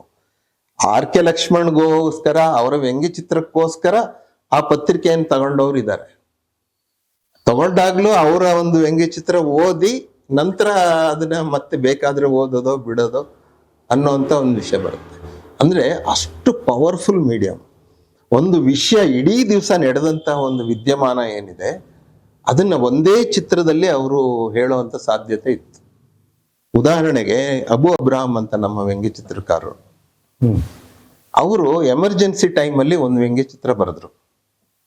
ಅವಾಗ ಏನಾಗ್ತಿತ್ತು ಅಂತ ಹೇಳಿದ್ರೆ ಪ್ರತಿದಿನ ಈ ರಾಷ್ಟ್ರಪತಿಯವರನ್ನ ಹೆಚ್ಚು ಕಮ್ಮಿ ಬಳಸ್ಕೊಂಡ ಲೆಕ್ಕ. ಈ ಏನಾದ್ರೂ ಒಂದು ವಿಧೇಯಕನೋ ಏನಾದ್ರು ತಂದ್ರೆ ತಕ್ಷಣ ತಗೊಂಡೋಗಿ ಸೈನ್ ಮಾಡಿಸ್ಕೊಂಡು ಮತ್ತೆ ಬರೋದು. ಹಾಗೆ ಅವಾಗ ಒಂದು ವ್ಯಂಗ್ಯ ಚಿತ್ರ ಬಂತು. ನಮ್ಮ ರಾಷ್ಟ್ರಪತಿಯವರು ಸ್ನಾನ ಮಾಡ್ತಾ ಇರ್ತಾರೆ ಟಬ್ಬಲ್ಲಿ. ಒಬ್ಬ ಬಂದವನು ಬಾಗ್ಲಿಂದ ಹೀಗೆ ಹಾಕಿ ಇದಕ್ಕೊಂದು ಸಿಗ್ನೇಚರ್ ಬೇಕಂತೆ ಅಂತ ಹೇಳ್ತಾನೆ. ನೋಡಿ, ಈ ವ್ಯಂಗ್ಯ ಚಿತ್ರ ಬಂದ 50 ವರ್ಷ ಆಯ್ತು. ಇವತ್ತಿಗೂ ನಮ್ಮ ಸ್ಮೃತಿ ಪಟಲದಲ್ಲಿ ಅದು ಶಾಶ್ವತವಾಗಿ ಉಳ್ಕೊಂಡಿದೆ. ಒಂದು ವ್ಯಂಗ್ಯ ಚಿತ್ರ ಅನ್ನೋದು ಈ ಕಲಾ ಮಾಧ್ಯಮದಲ್ಲಿ ಬಹಳ ದೊಡ್ಡ ರೀತಿಯಲ್ಲಿ ಅದರ ಪ್ರಭಾವ ಬೀರುತ್ತದೆ. ವ್ಯಂಗ್ಯ ಚಿತ್ರ ಅಂದ್ರೆ ಅದು ಸಾಮಾನ್ಯ ಅಲ್ಲ, ಮತ್ತೆ ಅದರ ಸೃಷ್ಟಿ ಅನ್ನೋದು ಅಷ್ಟು ಸುಲಭ ಅಲ್ಲ. ಅದು ಈಗ ಏನಾಗಿದೆ, ಒಂದು ಚಿತ್ರ ಬರೀತಾರೆ, ಕೆಳಗಡೆ ಒಂದು ವಾಟ್ಸಾಪ್ ಇನ್ ತಗೊಂಡು ಒಂದು ಜೋಕ್ ಹಾಕಿ ಅದನ್ನ ವ್ಯಂಗ್ಯ ಚಿತ್ರ ಅಂತ ಕರೆಯೋಕ್ಕಾಗಲ್ಲ. ಹಾಗೆ ನಾನು ಪತ್ರಿಕೆಗಳಲ್ಲಿ ವ್ಯಂಗ್ಯ ಚಿತ್ರಗಳು ನೋಡಿದಾಗ ನೀವು ಹೇಳ್ದಂಗೆ ಅಡಿಬರಹಗಳನ್ನ ನೋಡ್ತಾ ಇದ್ವಿ. ಆಮೇಲೆ ಮೂಗು, ಮುಖ, ಕಣ್ಣು, ಅಥವಾ ಈ ಹೆಣ್ಮಕ್ಳದು ಕಿವಿ ಒಲೆಗಳು, ಮೂಗು, ಹೇರ್ ಸ್ಟೈಲು, ಅದೆಲ್ಲ ನೋಡಿ ಪ್ರಭಾವಿತರಾಗ್ತಿದ್ವಿ. ಅದಾದ್ಮೇಲೆ ಏನಂತಾರೆ, ಸಬ್ಜೆಕ್ಟ್ ಕಡೆ ಹೋಗ್ತಿದ್ವಿ. ಸೊ ಇಲ್ಲಿ ಅದನ್ನ ನೋಡಿದ ತಕ್ಷಣ ನೋಡ್ಬಿಟ್ಟು ಸಬ್ಜೆಕ್ಟು ಅಡಿಬರಹ ಇತ್ತು, ಅದನ್ನೆಲ್ಲ ನೋಡ್ತಿದ್ವಿ, ಖುಷಿ ಪಡ್ತಿದ್ವಿ, ಒಂದು ವಿಷಯ ಕನ್ವೆ ಆಗ್ತಿತ್ತು, ತಿಳ್ಕೊಂಡ್ವಿ, ಮುಗ್ದೋಯ್ತದ ಇಲ್ಲಿಗೆ. ಅದನ್ನ ಇವತ್ತಿಗೂ ನಮ್ಗೆ ನೆನಪಲ್ಲಿ ಇದ್ದೇ ಇರುತ್ತೆ ನೀವು ಹೇಳ್ದಂಗೆ. ಆದ್ರೆ ಅಲ್ಲಿ ಆ ಕಾರ್ಟೂನ್ಗಳಲ್ಲಿ ನೀವೊಂದು ಹಸ್ತಾಕ್ಷರಗಳನ್ನ ಹಾಕಿರ್ತಿದ್ರಿ, ಜೇಮ್ಸ್ ವಾಜು, ನೀವು, ಮತ್ತೊಬ್ರು. ಜನ ಅದ್ರ ಕಡೆ ಗಮನ ಕೊಡ್ತಿದ್ರೋ ಇಲ್ವೋ ಅನ್ನೋದು ಪ್ರಶ್ನೆ. ನೋಡಿ, ವ್ಯಂಗ್ಯ ಚಿತ್ರಕಾರರಿಗೆ ಚಿತ್ರಕಲೆಯ ಒಂದು ಪರಿಣತಿ ಇರೋಲ್ಲ ಸಾಮಾನ್ಯವಾಗಿ. ಆಮೇಲೆ ಚಿತ್ರಕಲೆ ಎಷ್ಟರ ಮಟ್ಟಿಗೆ ಅದು ಪ್ರಾಮುಖ್ಯ ಅನ್ನೋದು ಕ್ವಶನಬಲ್. ಅದು ನಾವು ಒಂದು ಚಿತ್ರ ಮೊದಲೆಲ್ಲ ಬರೆಯುವಾಗ 1-2 ಚುಕ್ಕಿ ಇಟ್ಟ ಕಣ್ಣು, 0 ಹಾಕಿರೋ ಮೂಗು, ಹೀಗೆ ಏನೋ ಒಂದು ಬರೋದು. ಚಿತ್ರರಚನೆ ಹೀಗೆ ಇರಬೇಕು, ಚೆನ್ನಾಗಿ ಚಿತ್ರರಚನೆ ಬರೋನೇ ವ್ಯಂಗ್ಯ ಚಿತ್ರಕಾರ ಆಗ್ತಾನೆ ಅಂತಿಲ್ಲ. ಅದು ಉಲ್ಟಾ. ಚಿತ್ರರಚನೆ ಬರದೇ ಇರೋರಿಗೆ ಅವಕಾಶ ಇರೋದು ವ್ಯಂಗ್ಯ ಚಿತ್ರಗಳಲ್ಲಿ. ಆಮೇಲೆ ಅದು ಒಂದು ಭಾಗ ಮಾತ್ರ, ಚಿತ್ರರಚನೆ ಒಂದು ಭಾಗ ಮಾತ್ರ. ಬಟ್ ನಿಮಗೆ ಚಿತ್ರರಚನೆಯಲ್ಲಿ ನೈಪುಣ್ಯ ಇದೆ ಅಂತ ಆದ್ರೆ ಅದು ಅಡ್ವಾಂಟೇಜ್, ಅದೊಂದು ಪ್ಲಸ್ ಪಾಯಿಂಟ್. ಅನೇಕ ಬಾರಿ ಏನಾಗುತ್ತೆ ಅಂದ್ರೆ ನಮಗೆ ತುಂಬಾ ಐಡಿಯಾಸ್ ಬರುತ್ತೆ, ಆದ್ರೆ ಅದನ್ನ ವ್ಯಂಗ್ಯ ಚಿತ್ರ ರೂಪದಲ್ಲಿ ಮಾಡೋಕೆ ಸಾಧ್ಯ ಆಗೋದಿಲ್ಲ. ಗೊತ್ತಾಯ್ತಾ? ಈಗ ಉದಾಹರಣೆಗೆ ಸರಗಳ್ಳತನ ಅಂತಿರುತ್ತೆ. ಬೈಕಲ್ಲಿ ಬರ್ತಾರೆ, ಸರ ಕಿತ್ಕೊಂಡು ಹೋಗ್ತಾರೆ. ಅದು ಈ ನೀರುಳ್ಳಿ ಬೆಲೆ ಸಿಕ್ಕಾಪಟ್ಟೆ ಆದಾಗ ಅವನು ಬೈಕಲ್ಲಿ ಹೋಗಿದ್ದಾನೆ, ಸರ ಕಿತ್ಕೊಂಡ್ ಬಂದ್ಬಿಟ್ಟಿದ್ದಾನೆ, ಇನ್ನೊಬ್ಬನಿಗೆ ಸಿಟ್ಟು ಬರುತ್ತೆ. ಕೈಲಿದ್ದ ನೀರುಳ್ಳಿ ಕಿತ್ಕೊಳ್ಳೋ ಅಂದ್ರೆ ಹೋಗಿ ಸರ ಕಿತ್ಕೊಂಡಿದ್ಯಲ್ಲ ಅಂತ. ಗೊತ್ತಾಯ್ತಾ? ಇದು ವ್ಯಂಗ್ಯವಾಗಿ ಒಂದು ವಸ್ತುಸ್ಥಿತಿಯನ್ನ ಅಲ್ಲಿ ಮುಂದೆ ತರೋದು. ಇಲ್ಲಿ ಏನಾಗತ್ತೆ ಅಂದ್ರೆ ಆ ಚಿತ್ರ ರಚನೆಯಲ್ಲಿ ನಿಮಗೆ ಅಷ್ಟೊಂದು ಸಾಧ್ಯತೆ ಆಗದೆ ಇದ್ದಾಗ ಅದು ಐಡಿಯಾಗೆ ಉಳ್ಕೊಳ್ಳುತ್ತೆ. ವಿದೇಶಗಳಲ್ಲಿ ಏನಿದೆ ಅಂತ ಹೇಳಿದ್ರೆ ಚಿತ್ರ ರಚನೆ ಒಬ್ರು ಮಾಡ್ತಾರೆ, ಐಡಿಯಾಸ್ ಒಬ್ರು. ಕಾರ್ಟೂನ್ಗಳಲ್ಲಿ ಹೌದು, ನಮ್ದು ಕಾಂಬಿನೇಷನ್. ನೀವು ಚಿತ್ರರಚನೆಯಲ್ಲಿ ಪಳಗದವರು, ನಮಗೆ ಐಡಿಯಾಸ್ ತುಂಬಾ ಬರುತ್ತೆ. ಫಸ್ಟ್ ನಾನ್ ಬರೀತೀನಿ, ಫಸ್ಟ್ ನೀವು ಬರೀ ಅಲ್ಲ, ನಾನು ಐಡಿಯಾಸ್ ಹೇಳ್ತೀನಿ, ಹೀಗೆ ಈಗ ಹೇಳಿದ್ನಲ್ಲ ಅದೇ ತರ ಹೇಳ್ತೀನಿ. ನೀವೇನ್ ಮಾಡ್ತೀರಾ, ಬೈಕಲ್ಲಿ ಕೂತಿರ್ತಾನೆ, ಕೈನಲ್ಲಿ ನೀರುಳ್ಳಿ ಚೀಲ ಇರುತ್ತೆ, ಅಲ್ಲ ಬಂಗಾರ ಸರ ಇರುತ್ತೆ. ಅವನು ಇವನಿಗೆ ಹೇಳ್ತಾ ಇದ್ದಾನೆ, ನೀರುಳ್ಳಿ ಚೀಲ ಕಿತ್ಕೊಳ್ಳೋ ಅಂದ್ರೆ ಬಂಗಾರ ಸರ ಕಿತ್ಕೊಂಡ್ ಬಂದಿದ್ಯಲ್ಲ ಅಂತ. ಆ ಚಿತ್ರ ರಚನೆ ನೀವು ಮಾಡ್ತೀರಾ, ಆ ಐಡಿಯಾ ಕೊಟ್ಟವ್ ನಾನು. ನಮ್ಮಿಬ್ರು ಕಾಂಬಿನೇಷನ್ ಅಲ್ಲಿ ಒಂದು ಒಳ್ಳೆ ಕಾರ್ಟೂನ್ ಆಗುತ್ತೆ. ಆದ್ರೆ ನಮ್ಮ ದೇಶದಲ್ಲಿ ಅದು ಚಾಲ್ತಿಯಲ್ಲಿ ಇಲ್ಲ. ನನ್ಗೆ ಇವಾಗ ನೀವು ಹೇಳಿದ ತಕ್ಷಣ ನೆನಪಾಯ್ತು, ಮಧ್ಯದಲ್ಲಿ ಮಿಕ್ಕಿ ಮೌಸು ಅಥವಾ ಡಿಸ್ನಿ ಇದೆಲ್ಲ ನೋಡಿದಾಗ ಕಾರ್ಟೂನ್ಗಳು ತುಂಬಾ ಪರಿಣಾಮಕಾರಿಯಾಗಿ ಬೆಳೆದಿದ್ದು ಅಲ್ಲೇ ಅನ್ಸುತ್ತೆ. ನಮ್ಮಲ್ಲಿ ನೋಡಿ ಚಂದಮಾಮ, ಬಾಲಮಿತ್ರ, ಈ ತರದ್ದು ಪತ್ರಿಕೆಗಳನ್ನ ನಾವು ಓದ್ಕೊಂಡ್ ಬಂದ್ವಿ. ನಮ್ಗೆ ಚಂಪಕ ಅಂತೂ ಏನೋ ಒಂಚೂರು ಅಲ್ಲೇ ಸ್ವಲ್ಪ ಮಾಡಿದ್ರು. ಬಟ್ ನಮ್ಮ ಕನ್ನಡಿಗರು ಏನು ಏನು ಸಾಂಪ್ರದಾಯಿಕ ಚಿತ್ರಕಲೆ ಕಡೆ ಒಲವು ಜಾಸ್ತಿ ತೋರಿಸಿದ್ರು ಅನ್ಸುತ್ತೆ. ಯಾಕೆಂತ ಹೇಳಿದ್ರೆ ಚಂದಮಾಮ, ಬಾಲಮಿತ್ರ ಇವೆಲ್ಲ ಬೆಳೆದು ಬಂದಿದ್ದು ನೋಡಿದ್ರೆ ಅಲ್ಲಿ ಯುರೋಪ್ ಕಲ್ಚರಲ್ಲಿ ಹೇಗಂತ ಹೇಳಿದ್ರೆ ನೀವು ಹೇಳಿದ್ರೆ ಕಾರ್ಟೂನ್ಗಳು ಜಾಸ್ತಿ ಪರಿಣಾಮಕಾರಿ ಬೆಳೀತು. ಸೊ ನಮ್ಮಲ್ಲಿ ಅದನ್ನ ಅಕ್ಸೆಪ್ಟ್ ಮಾಡೋದು ಕಮ್ಮಿ ಆಯ್ತಾ, ಹೇಗದು ಅಂತ? ಇಲ್ಲ, ಅದು ಈಗ ಎರಡು ವಿಷಯ ಇದೆ ಇದರಲ್ಲಿ. ಒಂದು, ಕಾರ್ಟೂನ್ಸ್ ಅಲ್ಲಿ ಮೊದಲೆಲ್ಲ ಏನಂದ್ರೆ ಚಿತ್ರ ರೂಪದಲ್ಲಿ ಇರ್ತಿತ್ತು, ಬಣ್ಣ ಎಲ್ಲ ಬಳಸಿ.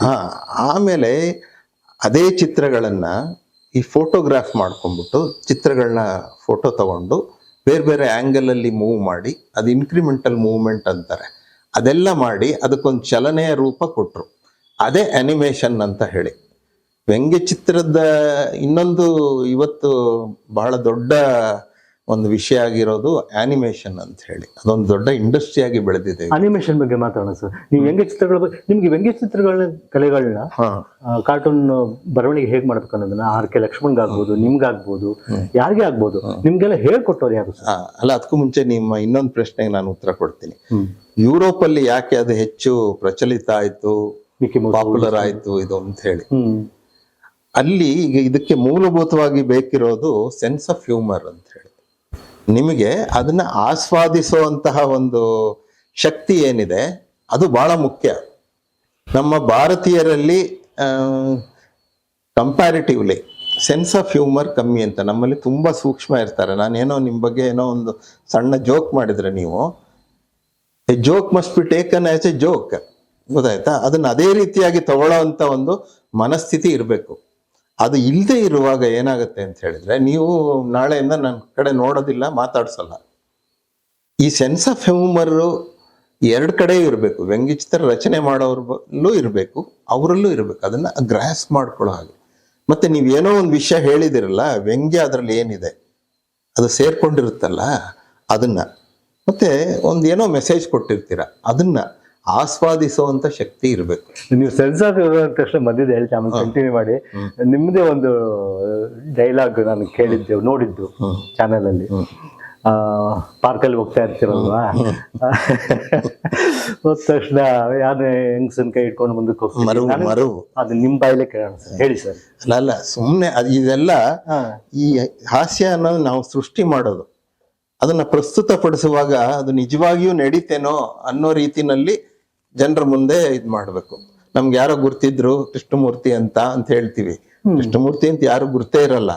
ಆದ್ರೆ ಜನಗಳಿಗೆ ಇದು ನಿಜವಾಗ್ಲೂ ನಡೀತೇನೋ ಅನ್ನೋ ಹಾಗೆ ಅದನ್ನ ಹೇಳ್ಬೇಕು. ನಂದು ಮರವಿನ ಬಗ್ಗೆ ಹೇಳುವಾಗ ಅದಕ್ಕೆ ಒಂದು ಹ್ಯೂಮರ್ ಹೇಗೆ ಸೇರಿಸ್ಬೇಕಂದ್ರೆ, ಪಾರ್ಕ್ ಅಲ್ಲಿ ನಾನು ತುಂಬಾ ಮರವಾಗ್ಬಿಟ್ಟಿದೆ. ಪಾರ್ಕ್ ಅಲ್ಲಿ ಯಾವ್ದೋ ಲೇಡಿ ಕೈ ಹಿಡ್ಕೊಂಡು 3 ರೌಂಡ್ ಹೊಡೆದ್ಬಿಟ್ಟೆ. ಆಮೇಲೆ ಗೊತ್ತಾದಾಗ ಆ ಲೇಡಿ ಕೇಳ್ದೆ ನಾನು, ಅಲ್ಲಮ್ಮ ನೀವಾರು ಹೇಳ್ಬಾರ್ದಾ ಅಂತ ಹೇಳಿ. ಅದಕ್ಕೆ ಅವ್ರು ಹೇಳಿದ್ರು ನನಗೂ ಮರವು ಅಂತ ಹೇಳಿದ್ರು ಅಂತ. ಇದೆಲ್ಲ ಸೃಷ್ಟಿ ಮಾಡಿರೋದಷ್ಟು, ನಿಜವಾಗ್ಲೂ ನಡೆಯುತ್ತೆ ಅಂತಲ್ಲ. ಇನ್ನೊಂದು ಉದಾಹರಣೆ ಕೊಡ್ತೀನಿ. ಸಾಮಾನ್ಯವಾಗಿ ಹೆಣ್ಮಕ್ಳು ಸೀರೆ ಕೊಂಡ್ಕೊಳ್ಳುವಾಗ ತುಂಬಾ ಟೈಮ್ ತಗೋತಾರೆ. ಎರಡನೇದು ಏನಂತ ಹೇಳಿದ್ರೆ, ಅವ್ರಿಗೆ ಇಷ್ಟ ಆಗತ್ತೆ, ಇದ್ರಲ್ಲೇ ಇನ್ನೊಂದು ಕಲರ್ ಇದೆಯಾ ಅಂತ ಕೇಳ್ತಾರೆ. ಹೌದಾ? ಅವಾಗ ನಿಮಗೆ ಹಾಸ್ಯ ಪ್ರಜ್ಞೆ ಇದ್ದವ್ರಿಗೆ ಏನನ್ಸತ್ತೆ, ಮೊನ್ನೆ ಇಲ್ಲಿ ನೇರಳೆ ಹಣ್ಣು ಮಾರ್ತಾ ಇದ್ದಾರೆ ಇಲ್ಲಿ ಸರ್ಕಲ್ ಅಲ್ಲಿ. ಅಲ್ಲೊಬ್ರು ಲೇಡಿ ಬಂದ್ರು, ಓ ನೇರಳೆ ಹಣ್ಣು ತುಂಬಾ ಚೆನ್ನಾಗಿದೆ, ಇದರಲ್ಲೇ ಬೇರೆ ಕಲರ್ ಇದೆಯಾ ಅಂತ ಹೇಳಿ. ಇದು ನಮ್ಮ ಇಮ್ಯಾಜಿನೇಷನ್ ಅಲ್ಲಿ ಬರೋದು. ಅಂದ್ರೆ ನೀವು ಈ ಹಾಸ್ಯ ಪ್ರಜ್ಞೆ ಬಗ್ಗೆ ಮಾತಾಡೋಣ ನಾವು. ಅದೊಂದು ದೃಷ್ಟಿಕೋನ. ಅದು ನೀವು ಎಲ್ಲತ್ರಲ್ಲೂ ಅದೇ ದೃಷ್ಟಿಲಿ ನೋಡ್ತೀರಾ ನೀವು. ಅದೊಂದು ಇದು ಆ ಅಪ್ರೋಚ್. ಹಾಗಾಗಿ ಭಾರತದಲ್ಲಿ ಇಲ್ಲ ಅಂತ ನಾ ಹೇಳಲ್ಲ. ಇತ್ತೀಚೆಗೆ ಅದು ಹ್ಯೂಮರ್ ಬೇರೆ ರೂಪ ತಗೊಂಡಿದೆ, ಕಾಲಕ್ಕೆ ತಕ್ಕ ಹಾಗೆ ಬದಲಾಗತ್ತೆ ಅಂತ ಹೇಳಿ. ಈಗ ವಾಟ್ಸ್ಆಪ್ ಜೋಕ್ಗಳು ಆ ತರದ್ದೆಲ್ಲ ಜಾಸ್ತಿ ಆಗಿದೆ ಸರ್. ವಾಟ್ಸ್ಆಪ್ ಅದೇ ಫೇಸ್ಬುಕ್, ಅದನ್ನ ಕಲರ್ಸ್ ಬಗ್ಗೆ ನೀವೆಲ್ಲ ಫೋಟೋಶಾಪ್ ಬಗ್ಗೆ ಹೇಳಿದ್ರೆ ಅದು ಮುಂದೆ ಮಾತಾಡೋಣ. ಟೆಕ್ನಾಲಜಿ ಬಗ್ಗೆ ಭಾರತ ಅಂದ ತಕ್ಷಣ ಬಂದ್ರೆ ನಾವು ಕರ್ನಾಟಕದ ಬಗ್ಗೆ ಮಾತಾಡಿದ್ವಿ, ಅಬ್ಬು ಅಬ್ಬರ್ಹಂ ಬಗ್ಗೆ ಮಾತಾಡಿದ್ವಿ. ನೀವು ತಮಿಳು, ತೆಲುಗು, ಮಲಯಾಳಂ, ಬೆಂಗಾಲಿ, ಒರಿಸ್ಸಾ, ದೆಹಲಿ ಇಂಥ ಕಡೆಯಲ್ಲೆಲ್ಲ ಕಾರ್ಟೂನ್ಗಳ ಬಳಕೆ ಹೇಗಿತ್ತು ಸರ್? ಅದು ಪ್ರಚಾರ ಮತ್ತೆ ಪ್ರಸಾರ ಮಹಾರಾಷ್ಟ್ರದಲ್ಲಿ ಪ್ರಾರಂಭ ಆಗಿದ್ದು ಅಂತ ಅಂದ್ರೆ, ಅವರ ಹೆಸರು ನನಗೆ ಮರ್ತು ಹೋಗಿದೆ. ಅಲ್ಲಿ ಮೊದಲನೇ ವ್ಯಂಗ್ಯಚಿತ್ರ ಪ್ರಕಟ ಆಯ್ತು ಅಂತ ಹೇಳಿ ಒಂದು ರೆಕಾರ್ಡ್ ಇದೆ, ಗೊತ್ತಾಯ್ತಾ? ಆಮೇಲೆ ಯಾವುದೇ ಕ್ಷೇತ್ರದಲ್ಲಿ ಬೆಳವಣಿಗೆ ನಮ್ಮಲ್ಲಾಗುವಾಗ, ಬ್ರಿಟಿಷರ ಆಳ್ವಿಕೆ ಇದ್ದಾಗ ಹೆಚ್ಚು ಶಿಕ್ಷಣ ಇದ್ದ ಬಳಿ ಅದು ಬೇಗ ಡೆವಲಪ್ ಆಗತ್ತೆ. ಈಗ ಬ್ರಿಟಿಷರು ಆಡಳಿತ ನಡೆಸಿದ ಜಾಗದಲ್ಲಿ ಇರೋ ಜನಗಳಿಗೆ ಮೊದ್ಲೆಲ್ಲ ಒಳ್ಳೆ ಇಂಗ್ಲಿಷ್ ಇರ್ತಿತ್ತು, ನಮಗೆ ಅಷ್ಟಿರ್ತಿರ್ಲಿಲ್ಲ. ಆಮೇಲೆ ಆ ಗ್ಯಾಪು ಕಮ್ಮಿ ಆಗ್ತಾ ಬಂತು. ಅಂದ್ರೆ ಸಾಂದರ್ಭಿಕವಾಗಿ ಬ್ರಿಟಿಷರು ಅಲ್ಲಿ ಆಡಳಿತ ನಡೆಸ್ತಾ ಇದ್ದಾಗ ಶಿಕ್ಷಣಕ್ಕೆ ಅವಕಾಶಗಳು ಜಾಸ್ತಿ ಇತ್ತು. ಹಾಗಾಗಿ ಅಲ್ಲಿ ವೃತ್ತಪತ್ರಿಕೆಗಳು, ಮ್ಯಾಗಝೈನ್ಸ್ ಇಂಥದ್ರದ್ದೆಲ್ಲ ಇದು ಜಾಸ್ತಿಯಾಗಿ ಅದಕ್ಕೆ ತಕ್ಕ ಹಾಗೆ ವ್ಯಂಗ್ಯಚಿತ್ರದ ಇದರಲ್ಲೂ ಬೆಳವಣಿಗೆ ಆಗಿದೆ. ಬಟ್ ಯಾವ ಸ್ಟೇಟಲ್ಲಿ ಹೆಚ್ಚಿತ್ತು ಕಮ್ಮಿ ಇತ್ತು ಅಂತ ಹೇಳೋದು ಕಷ್ಟ. ವೆಸ್ಟ್ ಬೆಂಗಾಲ್, ಮಹಾರಾಷ್ಟ್ರ, ತಮಿಳುನಾಡು ಇಲ್ಲೆಲ್ಲ ಎಲ್ಲಿ ಬ್ರಿಟಿಷರ ಆಳ್ವಿಕೆ ಇತ್ತು ಅಲ್ಲಿ ಹೆಚ್ಚು ಅದು ಪ್ರಚಲಿತವಾಯಿತು ಅಂತ ಹೇಳ್ಬೋದು. ಸರ್, ತಮಿಳಲ್ಲಿ ವಡಿವೇಲು ಈ ಥರದ್ದನ್ನೆಲ್ಲ ಅವ್ರ ಹೆಸರುಗಳನ್ನ ತಗೊಂಡು ಕಾಮಿಡಿನ ಜನ ತುಂಬಾ ಎಂಜಾಯ್ ಮಾಡ್ತಾರೆ. ನಮ್ಮಲ್ಲಿ ಬಾಲಕೃಷ್ಣ, ನರಸಿಂಹರಾಜ, ಜಗ್ಗೇಶ್, ಕೋಮಲ್ ಅಂತ ಕಾಲದಲ್ಲಿ ಸಾಧು ಕೋಕಿಲ, ಅಥವಾ ನೀವು ಹೇಳೋದು ಬೆಂಗಾಲಿಲೋ, ಕೇರಳದಲ್ಲೋ, ಆಂಧ್ರದಲ್ಲೋ ಬ್ರಹ್ಮಾನಂದಂ, ಇವು ಆಮೇಲೆ ಬೆಂಗಾಲಿ ಅಲ್ಲೆಲ್ಲ ಸುಮಾರು ಜನ ಇರ್ಬೋದು, ಅಸ್ಸಾಮಿಯಲ್ಲಿ ಇರ್ಬೋದು. ಇಡೀ ಭಾರತದ ತಗೊಂಡಾಗ ನಮ್ಮ ಕನ್ನಡಿಗರಲ್ಲಿ ಹಾಸ್ಯ ಪ್ರಜ್ಞೆ ಕಂಪ್ಯಾರಿಟಿವ್ಲಿ ತುಂಬಾ ಕಮ್ಮಿನಾ ಜಾಸ್ತಿನಾ? ಅಲ್ಲ, ನಿಮ್ಗೆ ನಿಮ್ ಕಾಂಟ್ರಿಬ್ಯೂಷನ್ ಏನು ನೀವು ಬರೀಲಿಕ್ಕೆ? ಅಲ್ಲ, ಅದನ್ನ ಅಳಿಯೋಕ್ ಸಾಧ್ಯ ಇಲ್ಲ. ಅಂದ್ರೆ ನಿಮ್ಗೆ ಹಾಸ್ಯ ಪ್ರಜ್ಞೆ ಎಷ್ಟು ಮಟ್ಟಿಗೆ ಇಡೀ ರಾಜ್ಯದಲ್ಲಿದೆ, ಜನಗಳಲ್ಲಿ ಹೇಗಿದೆ ಅನ್ನೋದನ್ನ ನೀವು ಅಳಿಯೋಕೆ ಯಾವುದು ಸಾಧನಗಳು, ಮಾನದಂಡಗಳಾಗ್ಲಿ ಸಾಧನಗಳಾಗ್ಲಿ ಇಲ್ಲ. ಆದ್ರೆ ಒಂದ್ ಏನಂತ ಹೇಳಿದ್ರೆ, ನೀವು ಎಷ್ಟರ ಮಟ್ಟಿಗೆ ಒಂದು ಹಾಸ್ಯವನ್ನ ಆಸ್ವಾದಿಸೋಲ್ಲ, ಅದನ್ನ ತಪ್ಪಾಗಿ ಅರ್ಥೈಸ್ಕೋತೀರಾ ಅನ್ನೋದ್ರ ಮೇಲೆ ನಿಮ್ಮ ಸೆನ್ಸ್ ಆಫ್ ಹ್ಯೂಮರ್ನ ನಾವು ಮಾಡ್ಬೋದು. ಆದ್ರೆ ಈ ಹಾಸ್ಯ ಪ್ರಜ್ಞೆಗೂ ವ್ಯಂಗ್ಯಚಿತ್ರಕ್ಕೂ ಸಂಬಂಧ ಇದ್ರೂ ಕೂಡ ಅದೊಂದೇ ವ್ಯಂಗ್ಯಚಿತ್ರವನ್ನ ಮಾಡೋಕ್ ಸಾಧ್ಯ ಇಲ್ಲ. ಸರ್, ಅಲ್ಲಿ ಬರ್ತೀನಿ. ಹಾಗಾದ್ರೆ ಹಾಸ್ಯವನ್ನ ತಪ್ಪಾಗಿ ಅರ್ಥೈಸ್ಕೊಳ್ಳೋದು ಅಂತ ಚೆನ್ನಾಗಿ ಹೇಳಿದ್ರಿ, ಅದ್ರ ಬಗ್ಗೆ ಕೇಳ್ತೀನಿ. ಅದ್ರ ಜೊತೆಗೆ ಈಗ ನೀವು ವ್ಯಂಗ್ಯಚಿತ್ರ ಬರೆಯುವಾಗ ರಾಷ್ಟ್ರಪತಿ ಬಗ್ಗೆ ಯಾರ್ದು ಹೇಳಿದ್ರಿ, ಮುಖ್ಯಮಂತ್ರಿ, ಪ್ರಧಾನಮಂತ್ರಿ, ಯಾವ್ದೋ ಮಂತ್ರಿ, ಯಾವ್ದೋ MLA ಅಥವಾ ಯಾವ್ದೋ ಸಿನಿಮಾ ಸೆಲೆಬ್ರಿಟಿ, ಯಾರನ್ನೇ ಆಗ್ಲಿ ತಗೊಂಡ್ಬಿಡ್ತೀರಿ. ಅವ್ರು ತುಂಬಾ ಸುಂದರವಾಗಿ ಇದ್ದಿರಬಹುದು, ಇರ್ತಾರೆ. ನೀವು ವ್ಯಂಗ್ಯಚಿತ್ರಕ್ಕೆ ಬಂದ ತಕ್ಷಣ ಅವ್ರ ಕಣ್ಣು, ಮೂಗು ಏನೇನೆಲ್ಲ ಬದಲಾವಣೆ ಮಾಡ್ಬಿಡ್ತೀರಿ. ಅದನ್ನ ಅವರಿಗೆ ನೀವು ಹೇಳ್ದಂಗೆ ತಪ್ಪಾಗಿ ಅರ್ಥೈಸ್ಕೊಂಡ್ಬಿಡ್ತಿದ್ರ? ಅಲ್ಲ, ಈಗ ನೋಡಿ, ಶಂಕರ್ಸ್ ವೀಕ್ಲಿ ಗೊತ್ತಿದೆ ನಿಮಗೆ.